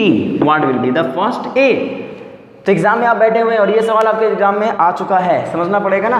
ओहो, अल्फा बीटा अनसैचुरेटेड, पहले इसको मार्क कर लो, ये we have a Michael acceptor, और of course we have active methylene compound, that proton will be the acidic proton, और ये माइकल डोनर का काम कर सकता है। Yes, we have a Michael donor system. इसका मतलब ये दोनों एक ही मॉलिक्यूल में है, अटैक होगा। पहले बताओ क्या होने वाला है? सबसे पहला सिस्टम इस H को बाहर लेके जाएंगे, और जैसे H को बाहर लेके जाओगे यहाँ माइनस बना दो, और ये माइनस किस पे अटैक करेगा बताओ? दिस कार्बन पे। और इसका अगर इस पे अटैक कर रहा है, और मैकेनिज्म आपको पता है, ये बॉन्ड शिफ्ट होंगे, ये बॉन्ड शिफ्ट होगा, तो नंबरिंग करो, बोर्ड पे नंबरिंग करो। यहाँ पे देखो, यहाँ पे ये 1, ये 2, ये 3, ये 4, ये 5 और ये 6। Yes, we have 6 membered ring. Board पे फोकस करते चलेंगे। तो जैसे ही अटैक करेगा वी हैव 6 मेंबर्ड रिंग बेटा, और जैसे 6 मेंबर्ड रिंग फॉर्म होंगी, वी हैव बॉन्ड फॉर्मेशन, जिसके बीच में 1 और 6 का बॉन्ड बना है। जरा बोर्ड पे देखो, 1 6 का बॉन्ड बना है। तो आप बताओ, 1 है, 1 के बगल में 2 है, 2 के बगल में 3, 3 के बगल में 4, 4 के बगल में 5। इसका मतलब क्या हुआ? 6 कार्बन पे क्या लगा होगा, जरा आप ही बताओ। 6 कार्बन का नाम दे करके आगे फिर से 7 8 लगाई दो ना, क्या दिक्कत है? क्यों कर दोगे? अब 6 के साथ 7 भी जुड़ा है, 7 के साथ 8 भी जुड़ा है। देखो यहाँ पे ये 7, ये 8, और यहाँ पे OET लगा हुआ है। और जब तुम इसको बनाओगे तो ये 7 और 8 के बीच में डबल बॉन्ड चला जाएगा, और O पे माइनस यहाँ पे आ जाएगा। कोई दिक्कत मेरे हिसाब से नहीं होनी चाहिए। और सेकेंड कार्बन पे क्या बना है? C डबल बॉन्ड O लगा हुआ है। थर्ड कार्बन कुछ नहीं, फोर्थ कार्बन कुछ नहीं, सिक्स कार्बन कुछ नहीं। अब यही इनोलेट बन गया, इसको क्या करने का? प्रोटोनेट कर देने का। और प्रोटोनेट करवाते ही आप ही बताओ ये क्या बन जाएगा बेटा? इनॉल बनेगा कि नहीं बनेगा? पक्का बनेगा ना इनॉल। और इसी इनॉल को फिर किस में कन्वर्ट कर देने का? कीटो फॉर्म में। और 1 पे भी एक ग्रुप लगा हुआ है। Yes, we have ester also. 1 पे कोई ग्रुप लगा हुआ है ना यार, 1 पे एस्टर लगा हुआ है, तो 1 पे भी क्या लगा देने का? कोई एस्टर ग्रुप को लगा देने का। तो इसका मतलब एस्टर एस्टर मिल गए, यहाँ पे माइकल एडिशन हो गया। कर लोगे? तो इसका मतलब ये कॉन्जुगेट अटैक करके मॉलिक्यूल ने बॉन्ड बना दिया है, और उसी के बाद कुछ करना नहीं है। अगर सोडियम हाइड्रोक्साइड डाल दिया गया है, देन HCl और हीट लिख दिया गया है। या बेटा कभी कभी पता है क्या करता है? वो H3O पॉजिटिव लिख करके हीट कर देता है, याद रखना। This is the basic hydrolysis of ester. और this is the acidic hydrolysis of ester. और एसिडिक हाइड्रोलिसिस यानी हीट अगर दिया हुआ है तो we have acidic hydrolysis also. तो इसका मतलब अगर आपसे सवाल पूछा गया what will be the product, तो NOH को डालते ही तुम्हारा दिमाग चलेगा ना, क्या करना चाहिए आपको बताओ। यहाँ पे आपके पास ये कीटोन है और ये कार्बोक्सिलिक एसिड में कन्वर्ट हो जाएगा और ये भी कार्बोक्सिलिक एसिड में कन्वर्ट हो जाएगा और ये बीटा कीटो एसिड और ये डिकम्पोज कर जाएंगे और बस ये डिकम्पोज करेंगे यहाँ से इसको हटा देने का, ये आपका फाइनल स्ट्रक्चर बन के आ जाएगा। तो that will be the final structure. तो देखो मैकेनिज्म भले लंबा चौड़ा है पर तरीका तो एक ही है ना यार, जो अभी तक अल्डोल पढ़ते आए थे, क्लेजन पढ़ते आ रहे थे, वही चीज़ तो माइकल में किया है, बस इलेक्ट्रोफाइल चेंज हो गया है। बीटा कार्बन पे अटैक करवाना है, अल्फा बीटा अनसैचुरेटेड कार्बोनिल होंगे, न्यूक्लियोफाइल आपका इनोलेट आयन होगा, अटैक करा देना, सिंपल है। चलो तो लेवल 2 के ये एग्जाम्पल आप दिमाग में रख लोगे ना, रखना क्या है समझ लेना है। चलिए तो लेवल 2 में भी एक एग्जाम्पल और कर ही लेते हैं ताकि दिमाग में आपको ये सब सेट हो जाए, क्योंकि चीज़ें थोड़ी सी कॉम्प्लिकेटेड बन जाएंगी जब मैं लेवल 3 और 4 में जाऊंगा, पर उससे पहले ये सारी चीज़ें आपके जहन में क्लियर हो जानी चाहिए। चलो बेटा, अब मैं एक सवाल आपको दे रहा हूँ जो शायद एक बहुत ही बेहुदा सा सवाल है, ये तुम खुद कर सकते हो, कर लोगे ना यार, खुद ही कर लेना यार, मैं क्या बताऊँ, इसमें ज़्यादा टाइम वेस्ट नहीं करूँगा, लेवल आगे बढ़ाने की बात जब करूँगा तो वहाँ टाइम वेस्ट करूँगा मैं। जैसे एक सवाल मान लो ये आपको दिया है मैंने, 5 मेंबर्ड की रिंग यहाँ पे बना के दे रहा हूँ। Yes, we have a 5-membered ring, we have a ketone and we have a ester group, C double bond OMe, C double bond OMe and NaOMe. What will be the product A? कोई बच्चा बना सकता है इसको अब। And if we have H3O positive and heat, what will be the B? कर लोगे पक्का, कंप्लीट कर लेना इसको। Similarly we have this structure OMe and we have C double bond OMe, C double bond OMe, यहाँ पे है NaOMe, A followed by यहाँ पे चलो NOH डाल दिया, देन HCl और heat, that will be the B। क्या हमारी बात आप समझ पाए होंगे पक्का ना। चलिए वेरी गुड। इसका मतलब यदि मैं स्ट्रक्चर की बात करूं तो आप आसानी से समझ जाओगे सर यहाँ पे इंट्रामोलिकुलर की बात है, क्योंकि यहाँ अल्फा बीटा मेरे पास कीटोन भी है और यहाँ इनवर्ट के सोर्स भी है, अटैक हो जाएगा, 5 मेंबर्ड की रिंग बन जाएगी, यहाँ पे ऑफकोर्स बनेगी, इनवर्ट बनाएंगे, फिर H3O पॉजिटिव दिया हुआ है तो एस्टर को हाइड्रोलाइज कराइएगा, बीटा कीटो एसिड बनेगा, एक को डिकम्पोज करा दीजिएगा, सिंपल है। सिमिलरली यहाँ भी NaOMe डाला गया है तो अल्फा बीटा अनसैचुरेटेड एस्टर है, इसका मतलब माइकल एक्सेप्टर है, माइनस चार्ज बनाइएगा, अटैक कराइएगा, 5 मेंबर्ड की रिंग बनेगी, रिएक्शंस करा दीजिएगा, पक्का। चलिए तो लेवल 2 को क्रॉस कर लीजिएगा बेटा, कुछ है ही नहीं इसमें। तो माइकल एक्सेप्टर और माइकल डोनर अगर एक ही मॉलिक्यूल में आ जाते हैं तो आपको थोड़ा सा ख्याल रखना पड़ेगा कि कैसे चीज़ों को एनालाइज किया जाए, एग्जाम में इसको कैसे पहचाना जाए। तो चलिए अब मैं आगे बढ़ रहा हूँ लेवल 3 की ओर। किसकी ओर बढ़ रहा हूँ आगे? लेवल 3। और लेवल 3 में क्या चीज़ें होंगी वो एक बार ढंग से बोर्ड पे देखिएगा। चलिए अब मैं बात कर रहा हूँ यहाँ पे लेवल 3 के बारे में। अब वो लेवल 3 क्या है ज़रा देखिए, बहुत इम्पॉर्टेंट है। और इस लेवल 3 में अगर आपसे कोई पूछे सवाल तो यहाँ पे क्या होगा देखना। यहाँ पे लेवल 3 में क्या होगा, सबसे पहले माइकल एडिशन होंगे, फॉलोड बाई पहला, चाहे तो यहाँ पे अल्डोल कंडेंसेशन हो जाए, मतलब क्या बोल रहा हूँ मैं ढंग से देखने का, यानी माइकल एडिशन हो, उसके बाद माइकल एडिशन जैसे हुआ उसके तुरंत बाद अल्डोल कंडेंसेशन हो जाए, या फिर माइकल एडिशन हो और वहाँ पे क्लेजन कंडेंसेशन हो जाए। है ना कहानी थोड़ी सी टिपिकल कि यहाँ दो रिएक्शन एक साथ कोलाइड कर रहे हैं, Michael addition followed by aldol और Michael addition followed by Claisen. तो समझो यहाँ दो रिएक्शंस हैं और अगर माइकल एडिशन भी हो और अल्डोल भी एक साथ हो जाए तो ऐसे ही रिएक्शन को बोला जाता है रॉबिन्सन एनिलेशन रिएक्शन। बेटा that name is very important, Robinson annihilation reaction. तो रॉबिन्सन एनिलेशन रिएक्शंस क्या है, एक नाम ही दिया गया है जिसमें पहले माइकल एडिशन होंगे, उसके बाद फिर से इंट्रामोलिकुलर रिएक्शंस हो जाएंगी, और जब ये दोनों एक साथ होती हैं किसी भी रिएक्शंस में तो उन्हें हम रॉबिन्सन एनिलेशन रिएक्शन का नाम देते हैं। तो मैं क्या कहने वाला हूँ, जरा उस पर ढंग से गौर फरमाइएगा।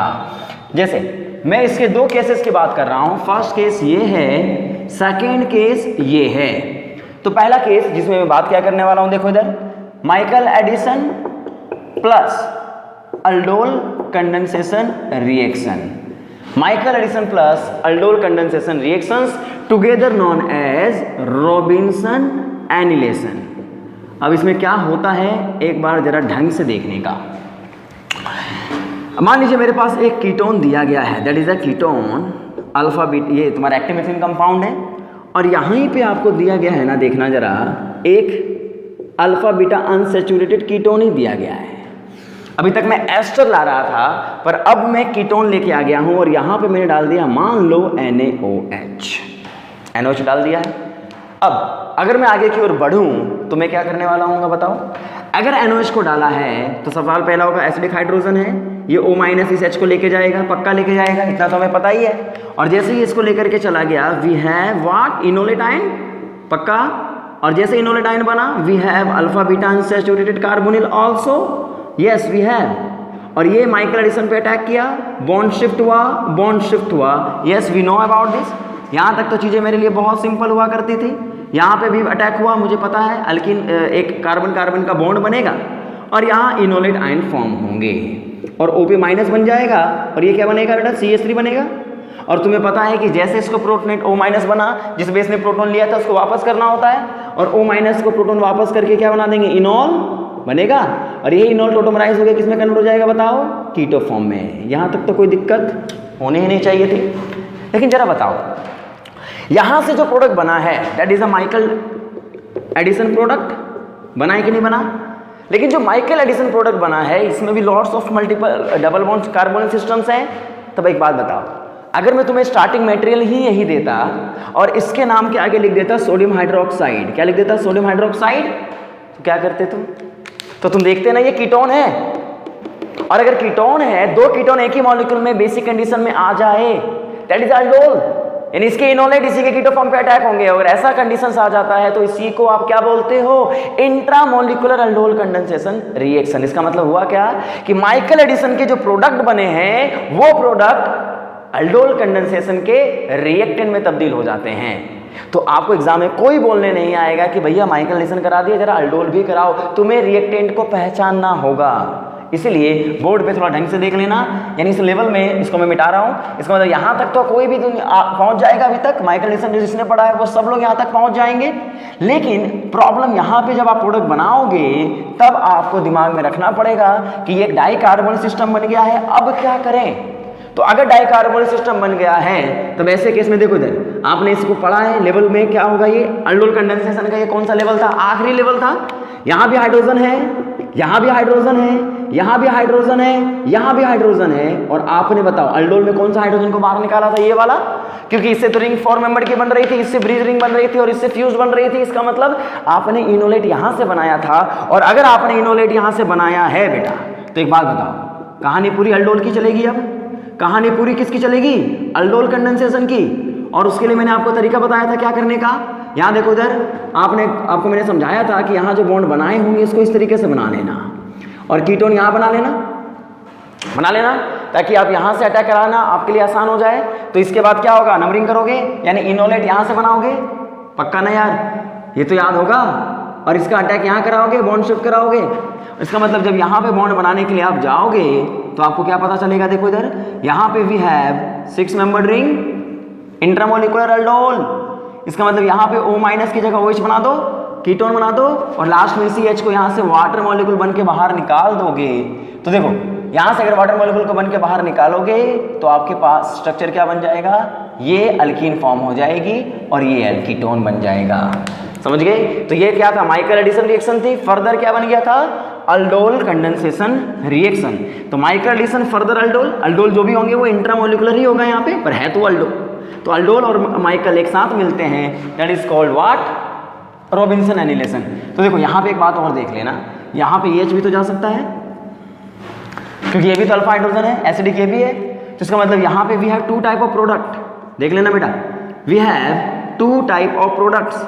देखो इधर अगर एग्जाम में ये दोनों दिए हैं ना तो आप किसको चुनोगे? मोर सब्स्टिट्यूटेड एल्कीन बनाना, यहाँ पे पॉसिबिलिटी ज़्यादा होगी। ये एल्कीन तो बनेगा, साथ में ये मोर सब्स्टिट्यूटेड एल्कीन भी बन सकता है। तो थोड़ा ध्यान में याद रखना, ये भी आपका बन सकता है कि नहीं, क्योंकि ये कॉन्जुगेशन तो ये भी है और हाइपर ज़्यादा है, यहाँ कॉन्जुगेशन है हाइपर कम है, इसलिए ये और ये वैसे अगर पूछा दोनों दे दिए तब तो इसको मेजर बनाना पड़ेगा। अगर कोई एक ही देता है तब तो कोई दिक्कत है ही नहीं। तो प्लीज़ ये बात आप अपने जहन में रख लीजिएगा कि अल्डोल कंडेंसेशन भी यहाँ पे हो सकती है। तो हमें पता कैसे चलेगा कि माइकल के बाद अल्डोल करवाना है? वही चीज़ मैं एक बार रिकैप करा देता हूँ आपको, ताकि आप एग्जाम में जब भी ये सब सवाल देखें तो आप थोड़ा पेशेंस रखें, नोट डाउन कर लीजिएगा इसको, है ना। चलिए समझो यहाँ पे जो मैं बात आपको बताना चाह रहा हूँ, यानी अल्टीमेट जो बात क्या है वो एक बार समझ लो। मान लीजिए मेरे पास कोई इनोलेट दिया गया है, समझो अल्टीमेट बात क्या है, और मेरे पास अल्फा बीटा अनसैचुरेटेड कार्बोनिल दिया गया है। तो जब मैं इसके ऊपर में अटैक करा करके माइकल एडिशन बना लूँगा, मेरी बात ढंग से समझना, तो याद नहीं रखना है कि कब क्या कराना है, तुम्हें खुद एनालाइज करना होगा। जब अटैक कराया और यहाँ पे अल्फा बीटा से कार्बोनिल बन गए ना, तो डाई कार्बोनिल ये बन गया। अब जैसे डाई कार्बोनिल बनेगा, क्योंकि बेस तो रिलीज होते ही होते हैं, यहाँ बेस तो मौजूद होता ही होता है, तो चेक कर लेना क्या ये डाई कार्बोनिल में फर्दर इंट्रामोलिकुलर हो सकती है क्या? वही कहानी फिर से तुम्हारे पीछे वाली स्टोरी चल जाएगी। तो आपके पास पीछे वाली स्टोरी में चाहे तो इनोलेट बनाओगे, अगर वो साइक्लिक प्रोडक्ट 6 मेंबर या 5 मेंबर की बनाता है तो जी हाँ, वो फर्दर कोई इंट्रामोलिकुलर साइक्लाइजेशन रिएक्शंस करवा जाएगा।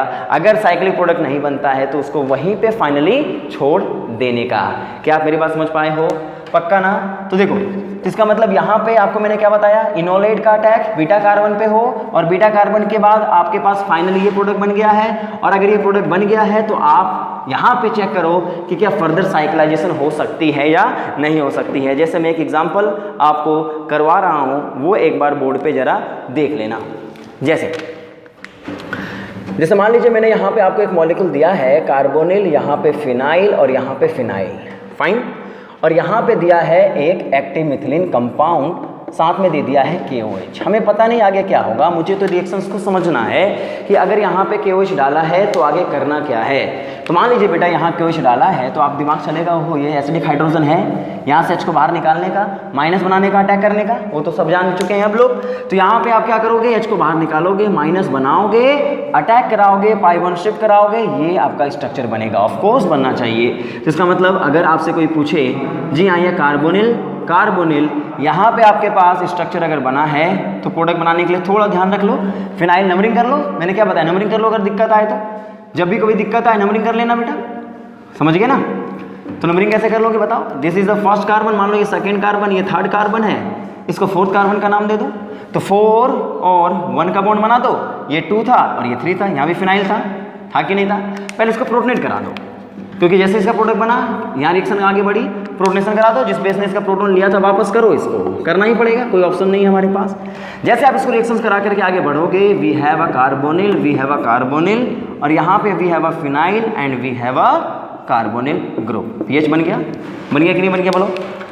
क्या मैं यहाँ तक रुक जाऊँ? नहीं। अगर मुझसे माइकलेशन बोला गया, जी हाँ माइकलेशन खत्म, लेकिन फर्दर सोचो, यहाँ बहुत सारे कार्बोनिल जनरेट हो गए कि नहीं हो गए। अब फिर से सोचो कि यहाँ पे फिर से एक साइक्लाइजेशन हो सकती है इंट्रामोलिकुलरली, और यहाँ पे अगर कीटोन का इनोलेट बने और कीटोन के एल्डिहाइड और कीटोनों पे अटैक हो, दैट इज इंट्रामोलिकुलर। इसका मतलब आप फर्दर इस H को बाहर निकाल सकते हो, इस H को बाहर निकाल सकते हो, इस H को, ये दोनों तो एक जैसे ही हैं। इसका मतलब अगर इस H को बाहर निकालोगे तो यहाँ पे आपको रिंग कितने मेंबर की बनेगी, 1 2 3 4, यहाँ से बाहर निकालोगे तो 1 2 3 4, यहाँ से बाहर निकालोगे तो 1 2 3 4 5 6। इसका मतलब फाइनली है we have the enolate ion, यहाँ फिर से बनेगा कि नहीं बनेगा, अटैक फिर से होगा, और जैसे अटैक हुआ we have a 6 membered ring. और अगर मेरे पास 6 मेंबर रिंग बन गया है तो बताओ बेटा यहाँ पे फिनाइल ग्रुप आ गया, अल्कीन बन गई। अरे मैं अब अल्डोल कंडेंसेशन करा लेना, OH बना होगा यहाँ पे फिनाइल का ग्रुप लग गया होगा। तो मेरी बात ढंग से समझ लेना, कोई एग्जाम में आपको बोलने नहीं आ रहा और किसी से पूछने भी नहीं जाना है, आपको अपने प्रोडक्ट को देखना है कि अगर हमारा जो प्रोडक्ट बना है और वो प्रोडक्ट अगर फर्दर किसी इंट्रामोलिकुलर का प्रोडक्ट बन रहा है, रिएक्टेंट बन रहा है, तो आप उसको रिएक्शंस करा दो। अगर नहीं बन रहा है तो रिएक्शंस नहीं करवाने का, क्योंकि अगर इसी सवाल को मान लीजिए मैंने इस तरीके से किया है और अगर यहीं पे मैं OR ग्रुप दे देता तो क्या करते आप, देखो बेटा यहाँ पे OR, अगर ये OR ग्रुप होता तो आप क्या बोलते हैं, यहाँ पे अगर OR ग्रुप होता तो आप फर्दर रिएक्शंस करा पाते क्या, जरा बताओ बोर्ड पे, फर्दर करा पाते क्या, बिल्कुल नहीं करा पाते ना। अबे इनोलेट बनाते तो 1 2 3 4 की रिंग बनती, जिसका मतलब ये यहीं पे रुक जाता, फर्दर रिएक्शंस नहीं हो पाती। लेकिन अगर ये दोनों R अल्काइल ग्रुप थे, मिथाइल मिथाइल थे, तो इनोलेट बना सकते हैं और फर्दर वो अटैक करा सकते हैं। तो कभी याद नहीं रखना है कि कब हमारा इनोलेट साइक्लाइज फॉर्म दोबारा हो जाएगा। अबे क्यों याद रखना, तुम्हें पहले लेक्चर पता नहीं है क्या? तो अगर ये चीजें आपको पता है, पहले लेक्चर पता है, दोनों को कनेक्ट कर दो ना, समझ गए बात को। इसलिए सीक्वेंस बहुत इंपॉर्टेंट है, नोट डाउन कर लेना इसको। आगे बढ़ रहा हूं मैं कि अगर एग्जाम में सवाल आपको इसी लेवल का दिया, इसलिए मैंने इसको लेवल 3 नाम दिया है, क्योंकि इसमें आपको परेशानी थोड़ी बढ़ जाएंगी। पर क्यों परेशानी बढ़ाना यार, चीजें आपको पता है, आसानी से आप आगे बढ़ सकते हो, क्या दिक्कत है। चलो बोर्ड पे देखो, एक सवाल और मैं यहाँ लिख रहा हूँ, उसे थोड़ा ढंग से कोशिश करना प्रोडक्ट बनाने की। जैसे मान लीजिए मैंने कार्बोनिल यहाँ लगा दिया है, यहाँ पे लगा दिया है C डबल बॉन्ड OET, क्या लगा दिया है, C डबल बॉन्ड OET, और यहाँ पे मैंने भेज दिया है वैसे ही अल्फा बीटा अनसैचुरेटेड कीटोनों को, और यहाँ डाल दिया है NaOET। सवाल समझ जाओगे। पहला लेवल पहचानना पड़ेगा कि this is Michael addition reaction, mechanism हमें पता है, पक्का पता है कि ये इंटरमोलिकुलर या intramolecular, yes it is intermolecular reactions. पहला इनोलेट बनाना होगा, अटैक कराना होगा, बॉन्ड शिफ्ट, इतना तो अब तेजी आ सकती है, इतना तक तो हम लोग तैयार हो चुके हैं कि डायरेक्टली हम रिएक्शंस को अब आगे बढ़ा सकते हैं। क्यों भाई, C डबल बॉन्ड OET। अब बताओ यहाँ पे अगर मैं प्रोडक्ट बनाने के लिए गया तो कार्बन कार्बन का बॉन्ड बना होगा, इसको क्यों ना ऐसे बना दिया जाए ताकि हमें और बनाने में सुविधा हो। अटैक करा दिया मैंने, इनोलेट बना दिया मैंने, बना दिया, किसी को प्रोटोनेट कराना पड़ेगा, करवा भी दिया है, कोई दिक्कत। और जैसे इनोल बनाया कीटो फॉर्म में वापस ले आओगे। अब इतनी तेजी तो दिखा देना बे। अब इसके बाद हम क्या करें, यहाँ इसको रोकें या फिर आगे बढ़ाएं, कोई बोलेगा हमें क्या, नहीं, हम रिएक्टेंट को पूछेंगे कि क्या ये फर्दर साइक्लाइज हो सकता है, पूछो इससे ना, कौन कौन से एसिडिक हाइड्रोजन है, यहाँ तो कोई है नहीं, अरे यहाँ है भी तो ये क्या बन सकता है, ब्रिज, इसको हटाओ, और हमें पता है यही अटैक होगा, इसका मतलब H यहाँ पे जाएगा और यहीं से माइनस चार्ज बनेगा, और माइनस बन गया तो देखो इधर देखो 1 2 3 4 5, रुको यहाँ पे, यहाँ के बाद यहाँ भी कीटोन है, यहाँ भी कीटो फॉर्म है, पर आपको पता है कीटोन और एस्टरो में ये रिएक्ट नहीं करेंगे, क्यों, क्योंकि लेस इलेक्ट्रोफिलिक होते हैं और ये मोर इलेक्ट्रोफिलिक होते हैं। इसका मतलब ये फर्दर अटैक कर जाएगा, बॉन्ड ओपन हो जाएगा। नहीं समझे बात को, फास्ट हो गया घोड़ू। इसका मतलब जैसे ही आपने इनोलेट बना के अटैक कराया, माइकल एडिसन हो गया, फर्दर इनोलेट अटैक मार सकता है। इसने बोला जी हाँ मैं 6 मेंबर्ड की रिंग बनाऊंगा, और अगर 6 मेंबर्ड की रिंग बनाएगा तो we have a 6 membered ring also. और यहाँ बताओ, यहाँ भी 6 मेंबर्ड की रिंग बनेगी, नहीं बनेगी क्या, बन जानी चाहिए। यहाँ दोनों ग्रुप लगा होगा और यहाँ पे क्या लगा होगा, एस्टर ग्रुप लगा होगा। और यहाँ पे अगर देखा जाए तो यहाँ पे O पे माइनस बना होगा और यहाँ पे C डबल बॉन्ड O यहाँ पे बना होगा। अगर अभी भी समझ में नहीं आ रहा तो नंबरिंग कर लो, 1 2 3 4 5 एंड 6। मैंने 5 पे एक इंपॉर्टेंट बात आपको सिखाई है कि वो क्या था, 5 के बाद 2 ग्रुप आ गए थे कीटो फॉर्म। ये इस पे अटैक क्यों नहीं किया, क्योंकि ये एस्टर है और एस्टर के इलेक्ट्रोफिलिक फॉर्म कम रिएक्टिव होते हैं कीटोनों के कंपैरिजन में, इसलिए अटैक यहाँ हुआ, O माइनस बना। और इसके बाद पता ही है यार, इसको मिटा करके अल्कीन बना देना ना, क्या दिक्कत है। तो इसका मतलब we have a Michael addition, yes we have a aldol condensation reaction, this is a Robinson annulation reaction. क्या मेरी बात आप समझ पाए, पक्का ना बेटा। तो अगर मेरा कार्बोनिल ग्रुप एल्डिहाइड और कीटोनों पे अटैक फर्दर हो रहा है, दैट इज अल्डोल, और इसकी रिएक्शंस आपको करनी होंगी। चलो जल्दी से इसको नोट कर लेना और ढंग से प्रोडक्ट को बना लेना। चलिए वेरी गुड, सही तरीके से इस चीज़ को समझते जाओ बेटा। एक सवाल और लिख रहा हूँ मैं, क्योंकि सवाल जब तक नहीं करेंगे चीज़ें कंपैरिजन नहीं हो पाएंगी, पक्का ना। चलो एक सवाल और कर लेना, ये तुम्हें सवाल करना है। देखो इधर कार्बोनिल है, यहाँ पे कार्बोनिल यहाँ पे है, प्लस यहाँ पे आपको दिया गया है, देखो इधर C double bond O CF3 C double bond OET, और यहाँ मान लो बेस डाल दिया है, कोई बेस RNA3, या बेस तुम्हें जो दिया गया है यहाँ पे वो कोई टर्सरी अमीन दे दिया है, सेकेंडरी अमीन ये डाल दिया है मान लो, ठीक है। अब देखो ये माइकल एडिसन का रिएक्टेंट है, एक्सेप्टर बेस किधर ऐड करेगा, एक्टिव मेथिलीन कंपाउंड के लिए मैंने आपको बताया था कि आपको वीक बेस भी डाल सकते हैं क्योंकि ये बहुत एसिडिक होते हैं। माइनस बनेगा, अटैक होगा, माइकल एडिसन करा लोगे, फाइनल स्ट्रक्चर क्या बनेगा आपको ड्रॉ करने आना चाहिए। तो मुझे बताना यहाँ पे, आप कमेंट में जरूर बताना मुझे, पहले बताओ, क्योंकि मुझे पता तो चलता नहीं है कि आपने प्रोडक्ट बनाया है कि नहीं बनाया, लेकिन अगर आपने प्रोडक्ट बनाया है तो आपको उसकी कसम आपको कमेंट में बताना पड़ेगा कि सर मेरे पास कौन सा प्रोडक्ट बना है। जरा देखो इधर, यहाँ पे अगर आपसे कोई पूछे क्या ये प्रोडक्ट बना है, देखो CF3 C double bond OET, this is a A product, this is the first question जो मैं आपको दे रहा हूँ, फर्स्ट क्वेश्चन है, दैट इज अ B, और यहाँ पे मैं अगर आपको ऑप्शन देता हूँ और आपसे पूछता हूँ क्या बना होगा यहाँ पे, देखो जरा CF3 C double bond OET, CF3 C double bond OET, या C यहाँ पे आपको मिलेगा कार्बोनिल, यहाँ पे मिलेगा CF3, यहाँ मिलेगा C डबल बॉन्ड OET, या ऑप्शन डी जिसमें आपको मिलने वाला होगा कार्बोनिल, यहाँ मिलेगा CF3 और यहाँ मिलेगा C double bond OET। Please जब ये सवाल आप कर लोगे तो कमेंट बॉक्स में बताने का आपको कि इन दोनों में से, चारों में से कौन सा प्रोडक्ट बनने वाला है। ABCD में which option is correct, 1 question mark देंगे, क्वेश्चन नंबर 1 लिखेंगे और इसके आगे आंसर आपको टाइप करके कमेंट में रखना होगा। तभी मैं देखूंगा कि कितने लोग मेरे लेक्चर को समझ पा रहे हैं। नोट डाउन कर लीजिएगा इसको, आगे बढ़ रहा हूँ मैं। चलिए, वेरी गुड। मिलते हैं, अभी सवाल और करते हैं क्योंकि एक सवालों का दौर ही चल रहा है। क्योंकि अब हम लोग क्या करें, कंसेप्ट बहुत पढ़ लिया यार, सवाल करते हैं ना। जितना ज़्यादा सवाल करेंगे, जितने लेवल का सवाल करेंगे उतना ही हमारे लिए अच्छा होगा, क्योंकि केवल कंसेप्ट थोड़ी एग्जाम में पूछे जाएंगे, सवाल बनने चाहिए यार। चलिए आगे बढ़ते हैं। जैसे एक सवाल और मैं आपको दे रहा हूँ, उसे हम एसिडिक कंडीशन में कर देते हैं। जैसे मान लीजिए बेटा एक सवाल आपको दिया गया, ये कार्बोनिल है, यहाँ भी कार्बोनिल है और यहाँ पे आपको मिल गया है एक एल्डिहाइड। क्या मिल गया है? एल्डिहाइड। यहाँ है CH3 और यहाँ पे देखो एग्जाम में कभी कभी ना इनोल से रिएक्शन करवा सकता है, एसिड डाल दिया है। अगर एसिड डाल दिया है तो अगर ये एसिडिक कंडीशन है तो ये रिएक्शन किसके थ्रू होगी बताओ? एसिडिक कंडीशन में इनोल के थ्रू रिएक्शंस होगी। और अगर इनोल के थ्रू रिएक्शंस होंगी तो यहाँ पे मान लो इनोल बना देना, बना दोगे? अरे बना दोगे ना यार। और यहाँ पे इनोल की रिएक्शंस में जब भी हमारा एसिडिक कंडीशन होता है तो बताओ माइकल एडिशन के रूप में काउंट करना, इसको अटैक कराना, बॉन्ड ओपन करना। पर एसिडिक कंडीशन में H+ मौजूद होंगे, तुरंत इसको प्रोटोनेट करा देना, पक्का ना यार। कार्बोनिल यहाँ पे, कार्बोनिल यहाँ पे और यहाँ पे आप अल्कीन, यहाँ पे इनोल बनेंगे। अरे एसिडिक कंडीशन में इनोलेट बनते ही नहीं ना, इनोल बना देना क्योंकि ये H है। तो टोटलाइज करो, कीटो फॉर्म में लेके आ जाओ। जैसे कीटो फॉर्म में लेके आया, बताओ फर्दर साइक्लाइजेशन होगी क्या? क्या ये केवल माइकल एडिशन रह जाएगा या अल्डोल भी बनेगा? नहीं ना, क्योंकि यहाँ से अटैक होगा तो 1 2 3 4 member ring, 1 2 3 4 member ring, 1 2 3 4 5 6 member ring, but bridged नहीं जी, ये अल्डोल तक नहीं पहुंचेगा। ये केवल किस में रह जाएगा? केवल माइकल एडिशन के रूप में रह जाएगा। तो प्लीज इसको भी देख लेना, ढंग से नोट डाउन कर लेना इसको बेटा, कोई दिक्कत होनी ही नहीं चाहिए आप लोगों को। चलिए वेरी गुड। तो इस तरीके से हम आगे बढ़ रहे हैं और रिएक्शंस पे रिएक्शंस कराते जा रहे हैं, ढंग से इसको समझते चलने का। जैसे अब लिखो सेकेंड क्वेश्चन आपको जो बनाना है, क्योंकि मैंने कंसेप्ट समझा दिया है, you should do this question. तो देखना यहाँ पे अगर मान लीजिए यही क्वेश्चन मैंने दिया होता आपको, यहाँ पे अल्फा हाइड्रोजन ये मॉलिक्यूल है, alpha beta unsaturated carbonyl, we have C double bond O, C double bond O, OET और यहाँ पे अगर ऑप्शन दिया गया है, देखो यहाँ पे यहाँ पे मान लीजिए सवाल दे दिया गया है व्हाट इज द NOET डाल दिया है, what will be the product, समझ जाओगे। क्वेश्चन नंबर 2, इसका भी जवाब आपको कमेंट में देना पड़ेगा, what is the answer B क्या होगा यहाँ पे।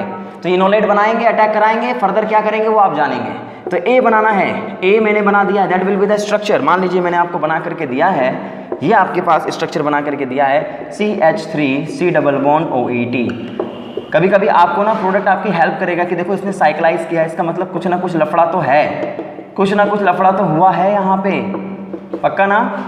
सी यहाँ पे आपको दिया गया है कार्बोनिल, यहाँ पे भी कार्बोनिल और यहाँ पे दिया गया है C डबल बॉन्ड OET, यहाँ पे CH3 है और डी ऑप्शन आपको दिया गया है, यहाँ पे कार्बोनिल, यहाँ पे COET और यहाँ पे CH3।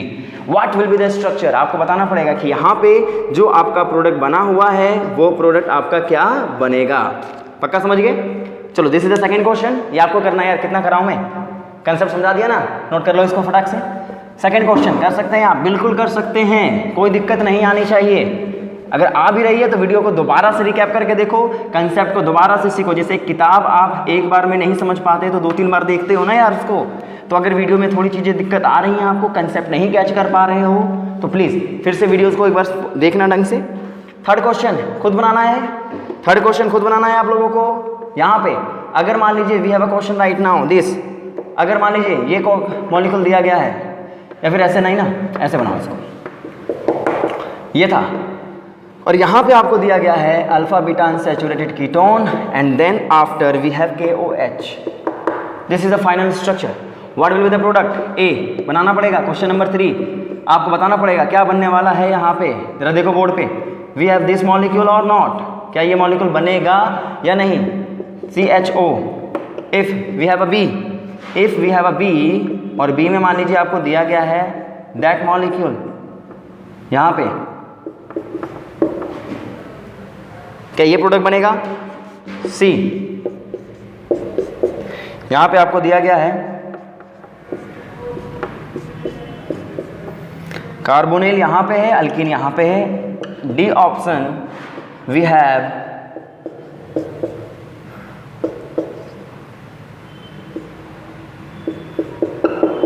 This option. क्या बनने वाला है? आंसर 3 जरूर बताना है आप लोगों को, पक्का बताना है, ठीक है?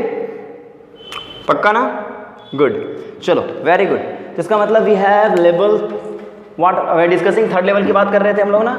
अच्छे से समझ में आ रहा होगा आप लोगों को, नोट कर लीजिएगा इसको, सवाल को बहुत अच्छे से याद कर लीजिएगा, क्योंकि ये सब क्वेश्चंस वेरी वेरी इंपॉर्टेंट है। यहीं पे दिक्कतें आती हैं, क्योंकि एग्जाम में परेशान हम यहीं पे होते हैं। तो शायद साइक्लाइजेशन रिएक्शंस आज के बाद आपको कभी दिक्कत नहीं करेंगी। इंट्रामोलिकुलर रिएक्शन चाहे जो भी हो, आप आसानी से उसको अंजाम दे सकते हैं। चलिए इसी लेवल को मैं आगे बढ़ा रहा हूँ, that we have a level 3 है। 3 को ही बात कर लेता हूँ मैं। अभी तक मैंने माइकल एडिसन करवाया था, फिर अल्डोल करवाया था। अब मैं डिस्कस क्या कर रहा हूँ, बोर्ड पे देखना बेटा, यहाँ पे मैं बात करने वाला हूँ पहले Michael Edison plus Claisen condensation reaction. Claisen reaction इसका मतलब हुआ क्या? क्लेजन कब होता है? जब हमारा एस्टरो पे अटैक होता है। लास्ट लेक्चर की स्टोरी, इनोलेट हमारा बने और वो एस्टरो पे अटैक करे, that is the what? Claisen condensation reactions. तो जरा मुझे बताना कि अगर मान लीजिए वी हैव दिस मॉलिक्यूल, ढंग से देखो, कुछ नहीं है, नई चीजें कुछ नहीं है, पुरानी ही चल रही है यहाँ पे, बस नहीं, बस इतनी आ गई जो आज के लेक्चर में आपने सीखा है।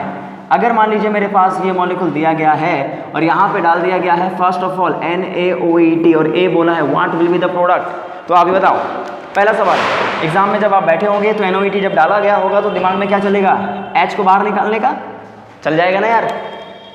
NaOET जब बाहर अटैक मारेगा तो यहाँ पे हमारे पास क्या बनने वाला होगा बताओ? We have a ester group, है ना भाई? थक तो नहीं गए आप? अरे गधो, थक कैसे जाओगे यार, प्लीज़ थकना मत। मैं थक रहा हूँ क्या? थक तो रहा हूँ पर कोशिश कर रहा हूँ। देखो जरा, अटैक किया, बॉन्ड ओपन, जैसे बॉन्ड अटैक मारा तो what will be the structure? तुम्हें बताओ, अभी तक सीखते आए हो? जी हाँ सर, यहाँ पे तो एस्टर बन गया होगा। ओहो हो, एस्टर यहाँ भी बन गया होगा और यहाँ भी कार्बन कार्बन के बॉन्ड और यहाँ पे हमारा इनोलेट। कोई दिक्कत नहीं होनी चाहिए। अरे ये तो करते आया लेवल 1 में, इनोलेट बनाया, अटैक कराया, वी हैव अ प्रोडक्ट। अब इनोल को दोबारा से प्रोटोनेट कर देते हैं, कर दें क्या? अरे बेस ने प्रोटोन वापस कर दिया होता है यार, तो OH बना दो और OH को दोबारा से कीटो फॉर्म में कन्वर्ट कर दो। यहाँ तक तो कोई भी बच्चा कर लेगा जो अभी तक वीडियो को फॉलो कर रहा है। अब यहाँ से कहानी शुरू होती है, फिर आपको दिमाग में आएगा ना कि यहाँ क्या किया जाए सर, क्योंकि मुझे तो कोई बोलने आया नहीं कि इसके बाद क्या कराना है। मैं तो खुद देखूंगा, अच्छा यहाँ अल्फा हाइड्रोजन है, ओ यस अल्फा हाइड्रोजन है, अटैक मार सकते हैं क्या? 1 2 3 4 5 6, ओ हो, पर सर यहाँ तो ज़्यादा एक्टिव हाइड्रोजन है। तो फिर देखो 1 2 3 4 मेंबर की रिंग बनाएंगे। अभी क्यों बनाएंगे 4 मेंबर की रिंग? इसका मतलब हमारे सामने अब जो सवाल ये उठेगा कि जो फर्दर अटैक होने वाला है, इसको मिटा दूँ मैं, स्टार्टिंग मटेरियल था ये, नोट कर लेना इसको। और यहाँ पे अगर आपसे कोई पूछेगा कि what will be the further product, तो आप क्या बोलोगे बेटा बताओ?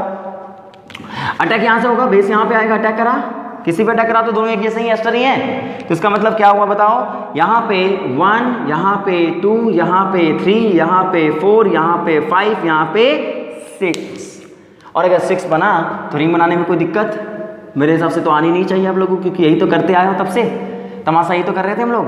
1 और यहाँ पे 6, ये 2, ये 3, ये 4 और ये 5, और 2 कार्बन पे क्या बन गया होगा? कीटो बन गया होगा। और 6 पे क्या बना होगा बताओ? आप ही बताओ। O पे माइनस और यहाँ पे बताओ OET। सॉरी, किस पे अटैक हुआ? 6 पे अटैक हुआ है ना। 6 पे जब अटैक होगा तो इसी पे क्या बना होगा? O पे माइनस भी बना होगा और इस पे OET ही बना होगा। और 5 पे क्या लगा होगा जरा बताओ? 5 जो कार्बन है उस पे क्या लगा है? Ester, C double bond OET। तो मुझे एक बात बताओ, क्या ये अल्डोल है? क्या ये अल्डोल है? क्योंकि इस बार इनोलेट का अटैक किसके हुआ है? एस्टरो पे। और अगर एस्टरो पे अटैक होता है कीटो फॉर्म पे, that is a Claisen condensation reaction, या डिकमान कंडेंसेशन बोलते थे ना इसको, क्लेजन रिएक्शन था ये। समझे कि नहीं समझे? तो व्हाट हैपन राइट नाउ, यहाँ से O माइनस आएगा, वापस करेगा, OET को घर से बाहर निकाल देगा, कोई लफड़ा है ही नहीं। और अगर कोई लफड़ा नहीं है बेटा तो बताओ मुझे कि यहाँ पे हमारे पास कीटोन होगा, यहाँ भी कीटोन होगा और यहाँ पे क्या होगा? एस्टर। तो इसका मतलब यहाँ क्या हुआ, Michael Edison followed by Claisen condensation reaction हुआ कि नहीं हुआ। तो एग्जाम में अगर आपसे कोई एग्जाम में पूछ दे, यहाँ बताओ रिएक्टेंट प्रोडक्ट ये बना रहा है, दैट रिएक्टेंट ये था, प्रोडक्ट ये था, कौन कौन सी रिएक्शंस हुई होंगी, फर्स्ट माइकल, ओके, अल्डोल गलत, क्लेजन है ये, अल्डोल नहीं है, प्लीज माइंड इट, क्योंकि ये सब चीजें एग्जाम में नेट में पूछते हैं, सीक्वेंस पूछता है, रिएक्टेंट प्रोडक्ट दोनों दे देता है और आपसे सीक्वेंस पूछ लेता है, पक्का ना, समझ गए। और यहाँ एक तमाशा और कर सकते हैं, अरे NOH डाल करके हाइड्रोलाइसिस करा देना, NOH डाल करके हाइड्रोलाइसिस करा दोगे तो ये बीटा कीटो एसिड बन जाएगा, पक्का बनेगा। तो इसका मतलब अगर यहाँ पे मैंने NOH को डाल दिया है, देन HCl और हीट कर दिया है, तो तुम ही बताओ ना, अभी तक ये तो करते आ रहे थे, क्या करोगे आप, यहाँ पे आपके पास ये कीटोन बना होगा, ये कीटोन बना होगा और ये कार्बोक्सिलिक एसिड डिकम्पोज, अरे beta keto acid decompose, we have this molecule, पक्का समझ गए। तो इस तरीके से एग्जाम में आपको डील करना पड़ेगा। If reactant is there, product is there, आपसे पूछेगा what are the sequence, first there is a process of Michael addition, further aldol, no, that is a Claisen condensation reaction, and the first one, last one is a decarboxylation reactions। तो please आपको ध्यान में इन सब चीजों को रखना पड़ेगा बेटा, तब जाकर के चीजें आपको समझ में आएंगी, पक्का ना। आगे बढ़ जाएं, नोट डाउन कर लेना इसको, ठीक है, चलो वेरी गुड। इसका मतलब ये चीजें आप लोगों को समझ में आने लगी होंगी, होप करता हूँ मैं। पर हाँ, सवाल जो भी मैं दे रहा हूँ प्लीज़ मुझे कमेंट करके बताइएगा बेटा कि ये सब सवाल मेरे से बन रहा है सर, हाँ आप मेरे साथ जुड़े हैं, मुझे पता तो चलना चाहिए यार, ठीक है। चलिए अब मैं इस लेवल को आगे बढ़ाता हूँ, जैसे लेवल 3 था, अब वैसे ही मैं आगे बात कर लेता हूँ लेवल 4 के बारे में। किसके बारे में बेटा, लेवल 4। अब लेवल 4 आपको क्या करेगा, परेशान, बहुत ज़्यादा परेशान करेगा। वो क्या है, जब हमारे पास अगर अनसिमेट्रिकल कीटोन आ गया, we have a unsymmetrical ketone, ketone था मान लो ये है, और यहाँ पे मेरे पास अल्फा बीटा अनसैचुरेटेड कीटोन दिया गया है, ठीक है, पक्का, और यहाँ NOH को डाल दिया गया है, तब तो कोई भी बच्चा बता देगा क्या करना चाहिए। माइकल डोनर है, ये माइकल एक्सेप्टर बनेगा, माइनस बनाते, अटैक करते, बॉन्ड ओपन होता और आप फर्दर ही यहाँ तक पहुँच जाते। दुनिया का कोई बच्चा अब तो बता ही देगा, क्योंकि सर यहाँ पे आपने अटैक करा दिया है, इनोलेट बना है, और ये इनोलेट फर्दर प्रोटोनेट हो जाएगा, क्योंकि बेसिक कंडीशंस में फर्दर प्रोटोनेट हो जाएंगे, और जैसे फर्दर प्रोटोनेट होगा ये फिर से कीटो फॉर्म में बन जाएगा, और फिर आपको पता ही हो चुका है कि ये तुम्हारा हाइड्रोजन एसिडिक होगा, फर्दर इंट्रामोलिकुलर अल्डोल बन जाएंगी, और आपका फाइनल स्ट्रक्चर शायद ये बन जाएगा। इसमें तो कोई दोहमत है ही नहीं, पक्का याद रखो। अरे अब रिएक्शन तो कर सकते हैं ना यार। तो पहला क्या था, माइकल एडिसन फॉर अल्डोल, जी हाँ ये रॉबिन्सन एनुलेशन रिएक्शन होगा। अब अगर ये अनसिमेट्रिकल हुआ तो क्या होगा, जरा मुझे बताओ, अगर ये अनसिमेट्रिकल हुआ तो क्या होगा। तो फिर आप बोलोगे ना सर अगर अनसिमेट्रिकल हुआ तो यहाँ पे 2 पॉसिबिलिटी बन जाएंगी, पक्का कौन सी पॉसिबिलिटी बनेगी बताओ, यहाँ से H जाएगा या यहाँ से H जाएगा, समझ रहे बात को, यानी यहाँ kinetic versus thermodynamic enolate formation की स्टोरी बन जाएगी, है ना। और एज बेसिक कंडीशंस में कौन ज़्यादा बनते हैं बताओ, थर्मोडायनेमिक। इसका मतलब अगर बेसिक कंडीशन आपको दिया गया है या फिर बेटा एसिडिक कंडीशन भी आपको दिया गया है, ध्यान दो बोर्ड पे, अगर एसिडिक कंडीशन हो या बेसिक कंडीशन हो, बेसिक कंडीशन में इनोलेट बनेंगे और एसिडिक कंडीशंस में क्या बनेंगे, इनोल। दोनों केस में थर्मोडायनेमिकली बनाना पड़ेगा। अरे लेवल 4 इसलिए नाम दिया है ना क्योंकि अब कीटोन में भी सोचना पड़ेगा इनोलेट किधर से बनाया जाए, है ना। यहाँ सिमेट्रिकल था तो कहीं भी बना दिए थे, प्रोडक्ट बना दिए थे, माइकल एडिसन करा दिया, फर्दर प्रोडक्ट बना दिया, कोई लफड़ा नहीं हुआ। लेकिन अगर इसी को आप एसिडिक और बेसिक कंडीशन में डालोगे अनसिमेट्रिकल कीटोनों को, तो वहां पे आपके सामने प्रॉब्लम आएगी कि इनोल कैसे बनाया जाए। अगर मान लो ये एसिडिक कंडीशन में डाला जाता, एसिडिक एसिड डाल देता, क्योंकि मैंने आपको बताया था एसिड डाल देगा वो, और इस समय अगर इनोल जनरेट होते और इनोल अगर जनरेट हो रहे होते और यहाँ पे अल्फा बीटा अनसैचुरेटेड कीटोन अगर बन गया होता तो यहाँ से इनोल बनता या इनोलेट यहाँ बनते और फर्दर अटैक यहाँ से होता और अटैक यहाँ से होता। तो आप आगे मैकेनिज्म खुद बनाना, क्योंकि ये सब चीज़ें मैं डिस्कस कई बार कर चुका हूँ। यहाँ पे अल्कीन बना दोगे, यहाँ पे इनोल बना देना, इसको कीटोन फॉर्म में कन्वर्ट कर देना, एंड फर्दर देखो इधर यहाँ CH3 है, फर्दर यहाँ पे आपके सामने प्रोडक्ट एक और बनेगा, वो क्या बनेगा, साइक्लाइज प्रोडक्ट बनेगा कि नहीं बनेगा। यहाँ CH3 बनेगा, यहाँ कार्बोनिल बनेगा और यहाँ पे अल्कीन। ऐसा क्यों हुआ, क्यों आपने इधर से नहीं बनाया, थर्मोडायनेमिक स्टेबिलिटी के लिए। थर्मोडायनेमिक प्रोडक्ट गया आपका, मतलब इनोलेट यहाँ पे जनरेट होगा और वैसे ही आगे आप बढ़ाओगे।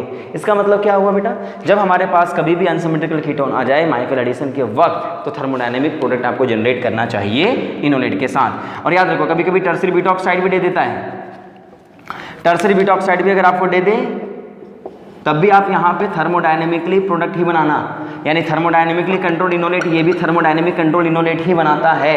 आप क्लेडन में जाकर के इसको देख सकते हैं, माइकल एडिसन का चैप्टर में जाइएगा, ये टर्सरी बीटा ऑक्साइड की स्टोरी में आपको पता चल जाएगा कि ये भी थर्मोडायनेमिकली ही बनाएगा। अगर नेट के पेपर में टर्सरी बीटा ऑक्साइड डाल दे तब आप ये बना देना, अगर LDA डाल दें तब आप इसको H को बाहर निकालना और इधर से आप इनोलेट को बनाना, फर्दर जो रिएक्शंस होती है वो करवा देना। पक्का समझ गए? तो ये लेवल 4 में आपको ये बातें समझ में आनी चाहिए। लेवल 4 में मैंने कुछ नहीं बताया है, बस इनोलेट का तरीका बता दिया जो सबको पता है, क्योंकि मैंने काइनेटिक वर्सेस थर्मोडायनेमिक का चैप्टर जब आपको पढ़ाया था स्टोक इनामीन सिंथेसिस के साथ, तो वहाँ मैंने ये सब चीज़ें डिस्कस कर ली थी। प्रोडक्ट कौन सा बनेगा, कौन नहीं बनेगा, ये सारी बातें हमने डिस्कस कर लिया था, तो आपने उस चीज़ों को समझ लिया था। चलिए, तो अगर मान लीजिए अगर सवाल में आपको ये दे देता, देखो यहाँ पे आपको दे दिया गया होता, मान लीजिए एक कार्बोनिल और यहाँ पे ये छोड़ो, लेवल 4 में इतना ही दिमाग में रखो, कीटोन आपके पास अनसिमेट्रिकल होगा, उसको देख लेना, वही लेवल 4 है ना। और लेवल 4 में एक सवाल और आपको मिल सकता है, मान लीजिए अगर मेरे पास कीटोन है और यहाँ पे आपको दिया गया है एक अमीन, सेकेंडरी अमीन, ठीक है।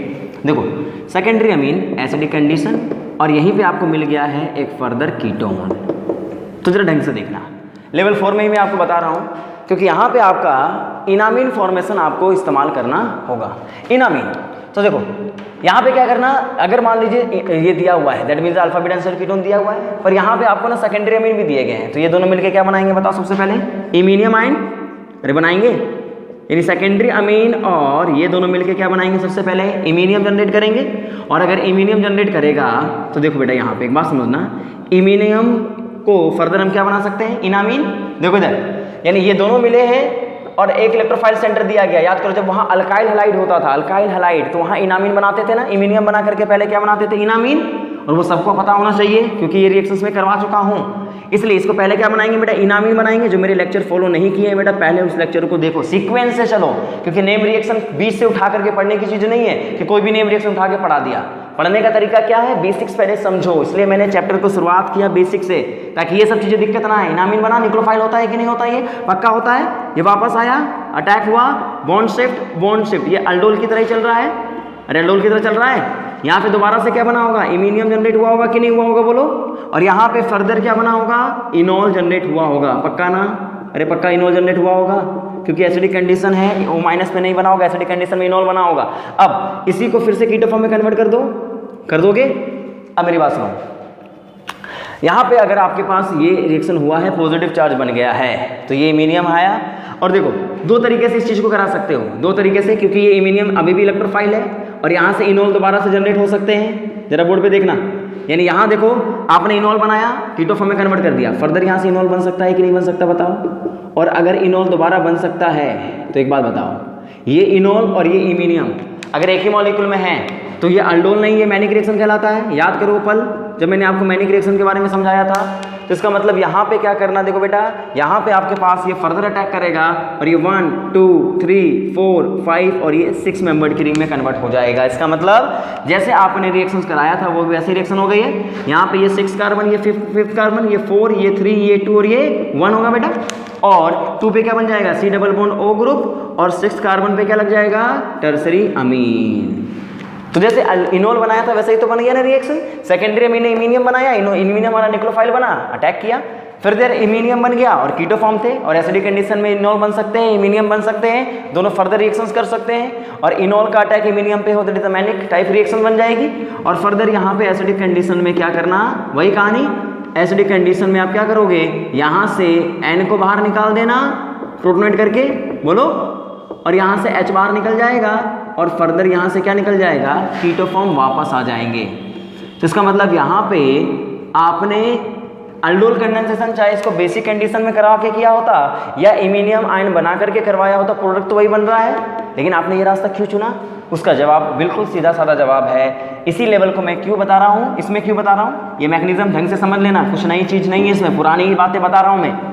तो यानी इमीनियम बना, कीटो फॉर्म भी है, इनोल बन करके वो दोबारा से अटैक मार सकता है। यस, इंट्रामोलिकुलर मैनिक रिएक्शंस की स्टोरी बन सकती है यहाँ पे। And then after we have what, alpha beta unsaturate ketone. तो एक बात बताओ, यदि यहाँ पे ये अनसिमेट्रिकल कीटोन होता, क्या होता बेटा? अनसिमेट्रिकल कीटोन होता, और यहाँ पे आपको सेकेंडरी अमीन दिया गया होता और एसिडिक कंडीशन दिया होता और बोला गया होता ये कीटोन है। समझ गए क्या करना है? अब बताओ, जैसे तुम सेकेंडरी अमीन अनसिमेट्रिकल है, आप बताओ ना यार, इमीनियम जनरेट करते, और अगर इमीनियम जनरेट करते तो इनामीन किधर से बनता, तुम ही बता दो। ऑफ कोर्स इनामीन इधर से बनेगा ना, याद करो स्टॉक इनामीन में इनामीन इधर की ओर से बनेगा, और अगर इनामीन इधर की ओर से बनेगा तो अल्फा बीटा अनसैचुरेटेड कार्बन हमारे पास है इधर की ओर, और अगर इनामीन इधर की ओर बना है तो अटैक इधर से होगा ना। क्या हमारी बात याद है आपको? स्टॉक इनामीन में जब अनसिमेट्रिकल कीटोन होते थे तो इनामीन किधर की ओर से बनता था, अनसिमेट्रिकल में लेस सब्स्टिट्यूटेड इनामीन। ये सब बातें बता चुका हूं मैं। इसका मतलब अब जो रिएक्शन यहाँ पे हुई है वो इधर से अटैक होगी और कीटोन इधर की ओर बनेगा, इमीनियम इधर की ओर बनेगा बेटा, और इनॉल फिर बताओ अगला स्टेप फास्ट है क्या? होना भी चाहिए क्योंकि ये चीज़ें पुरानी हो चुकी है तो फास्ट कर सकता हूँ मैं। यहाँ पे इनॉल बन चुका होगा, फर्दर ये अटैक मारेगा, 6 मेंबर्ड की रिंग बनेगी, और जैसे 6 मेंबर्ड की रिंग बनेगी, अब इस बार 6 मेंबर्ड की रिंग अलग तरीके से बनी है। यहाँ CH3 लगा होगा, क्यों भाई? यहाँ पे कीटोन बना देना, अल्कीन यहाँ पे जनरेट कर देना, जो मैकेनिज्म था उसको फॉलो कर लेना। तो इसका मतलब जब हमारे पास इनामीन आएगा ना तो इनामीन के थ्रू भी हम माइकल एडिशन करा सकते हैं। अगर अनसिमेट्रिकल कीटोन है तो लेस सब्स्टिट्यूटेड इनामीन बना करके आप रिएक्शंस को आगे बढ़ा सकते हो। अगर बेसिक कंडीशन है या नॉर्मल एसिडिक कंडीशन है, ये नहीं है, तब तो मोर सब्स्टिट्यूटेड इनॉल बनेगा, वही रिएक्शंस कराने के लिए जाएगा। लेकिन अगर सेकेंडरी अमीन के साथ रिएक्शंस कराना है तो चीज़ें थोड़ी सी बदल जाएंगी। क्या हमारी बात आप समझ गए हो? पक्का समझ गए हो बेटा? पक्का ना? चलिए, तो इसका मतलब ये लेवल 4 था जिसको मैंने क्रॉस करा दिया। अब आखिरी है लेवल 5। अगर मैं लेवल 5 की बात कर रहा हूँ, देखो इधर लेवल 5 बेटा, इस लेवल में मैं क्या बात करने वाला हूँ ढंग से देखो। पुरानी बातें ही हैं, कुछ नया नहीं है। यहाँ पे मैं यूज़ करूँगा मैनिक रिएक्शन को। किसको यूज़ करूँगा मैं? मैनिक रिएक्शन का इस्तेमाल करूँगा। किसका इस्तेमाल करूँगा? मैनिक रिएक्शन का। तो एक बात बताओ, अगर मैं मैनिक रिएक्शन का इस्तेमाल करने वाला हूँ तो मैनिक रिएक्शन का इस्तेमाल कब होता है? कैसे ये पता चलता है कि मैनिक रिएक्शन है हमारे सामने? बताओ। तो उसके लिए हमें क्या पता चलेगा? क्योंकि यहाँ पे मान लीजिए मेरे पास एक कीटोन होता और यहाँ पे एक सेकेंडरी अमीन होती और यहाँ पे एसिडिक कंडीशन और यहाँ CH2 होता, तो कोई भी बच्चा मुझे बता सकता है सर ये तो मैनिक रिएक्शन है। और मैनिक रिएक्शन में आपकी मैकेनिज्म पता है हमें, मैं बताने नहीं जा रहा हूँ, मैं बताने बिल्कुल नहीं जा रहा हूँ। बीटा पोजीशन पे अमीन बन जाते हैं, फिर आप क्या बोलते हो सर यहाँ पे मिथाइल आयोडाइड डाल करके ना K2CO3 डाल दोगे ना तो आपको एक मॉलिक्यूल मिल जाएगा जो क्या होता है? Alkylation followed by elimination, that is called alpha beta unsaturated ketone. तो समझो ना कि यहाँ पे जो हमारा पहला स्ट्रक्चर बना है वो अल्फा बीटा अनसैचुरेटेड कीटोन बना है। इसका मतलब ये माइकल एक्सेप्टर बन चुका है। तो याद करो जब मैं आपको मैनिक रिएक्शन करवाया करता था तो वहाँ पे फाइनल प्रोडक्ट एक अल्फा बीटा अनसैचुरेटेड कीटोन बनते थे जो क्या हो सकते हैं? हमारे इसका रिएक्टेंट बन सकते हैं। तो कभी कभी एग्जाम में पहले मैनिक रिएक्शंस देता है, उसके बाद उसके एलिमिनेशन प्रोडक्ट बना के देता है ताकि आप क्या बना पाओ? माइकल एक्सेप्टर, और फिर आपको दे देगा माइकल डोनर। तो आप बताओ माइकल डोनर अगर देगा तो मान लीजिए आपको यहाँ पे इसने माइकल डोनर दे दिया है। अब बोला है कि ये जो आपका प्रोडक्ट बना है ना A, इसी A में आप एक्टिव मिथाइल कंपाउंड ये डाल दो और उसी में NOH को डाल दो। अब समझिए क्या होगा, क्योंकि आपने ये बनाया है दैट इज द A और ये A आपने यहाँ पे ले लिया है और आगे की जर्नी आपको पता है। तो इसका मतलब इस रिएक्शंस में आपने मैनिक रिएक्शन का इस्तेमाल क्यों किया? क्योंकि माइकल एक्सेप्टर आपने बनाया है, ये रेडीमेड आपको मिलेगा नहीं।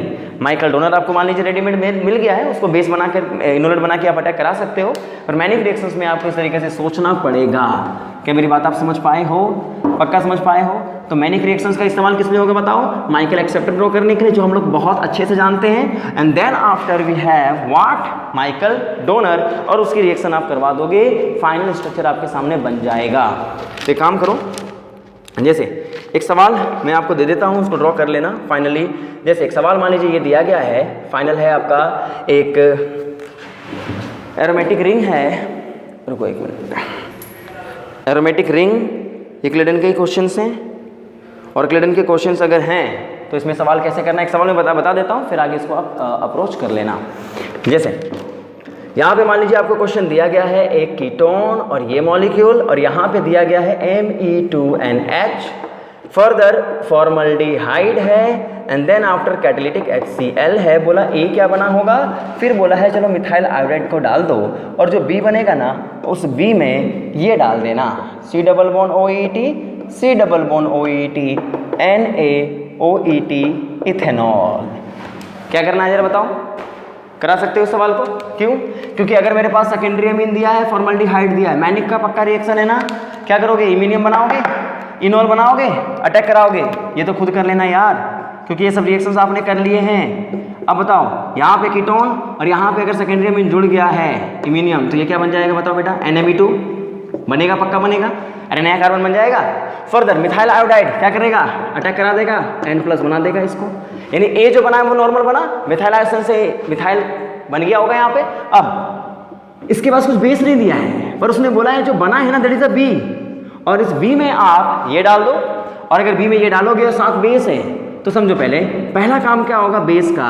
देखो यहाँ देखो बेटा, ये तुम्हारा बी था, यहाँ जो NOET डाला गया होगा वो सबसे पहला काम क्या कर सकता है, इस H को बाहर निकाल के यहाँ अल्कीन बना सकता है, क्योंकि ये माइकल डोनर है। This is a nucleophile, electrophile चाहिए इसको, और इलेक्ट्रोफाइल हमारा क्या है, यहाँ से जो मैनिक रिएक्शन से जो हमारा प्रोडक्ट निकल के आएगा वही यहाँ पे क्या होगा, माइकल एक्सेप्टर कहलाएगा। बोलो, यहाँ पे आपके पास अल्कीन बन जाएगी और ये तुम्हारा माइकल एक्सेप्टर बन जाएगा, और ये माइकल एक्सेप्टर, ये माइकल डोनर, दोनों के बीच की रिएक्शंस करा दोगे ना यार। इसका मतलब अब तुम्हारे पास स्टोरी बन जाएगी, ये C double bond OET, C double bond OET, यहाँ माइनस है, अटैक कराना, माइकल एक्सेप्टर बना देना। अगर साइक्लिक रिंग बनती होगी तो बना देना, नहीं बनती होगी तो छोड़ देने का।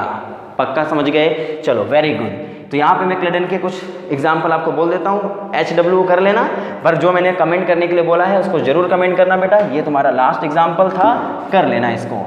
और अब मैं कुछ सवाल आपको दे रहा हूँ बोर्ड पे क्या आपको मैं बता दे रहा हूँ कि ये सवाल आपको करना चाहिए। तो आप आज जाना क्लेडन में जाना, पेज नंबर में लिख देता हूँ या चैप्टर 29 लिख देता हूँ, उसके एक्सरसाइज में जाना। किस में जाना है? एक्सरसाइज में लिखो 1 बनाने का, 6 बनाने का, 7 बनाने का, 8 बनाने का, 9 बनाने का, 11 बनाने का और 13th को बना लेने का। तो इस तरीके से ये आपका चैप्टर यहाँ पे क्लोज होता है। क्लोज मतलब क्या? कॉन्जुगेट एडिशन का चैप्टर क्लोज होता है। तो बच्चा लोग देखो, अगर ये टॉपिक आपको समझ में आ रहा है तो प्लीज़, हर वीडियो में बोलना सही नहीं होता, शेयर करो यार इसको, तुम्हें तो खुद समझ में आ जाना चाहिए। शेयर करिए चीज़ों को और बहुत से बहुत बच्चों को जोड़ने की कोशिश करिए। चलिए मिलते हैं नेक्स्ट वीडियो के साथ। Thank you so much.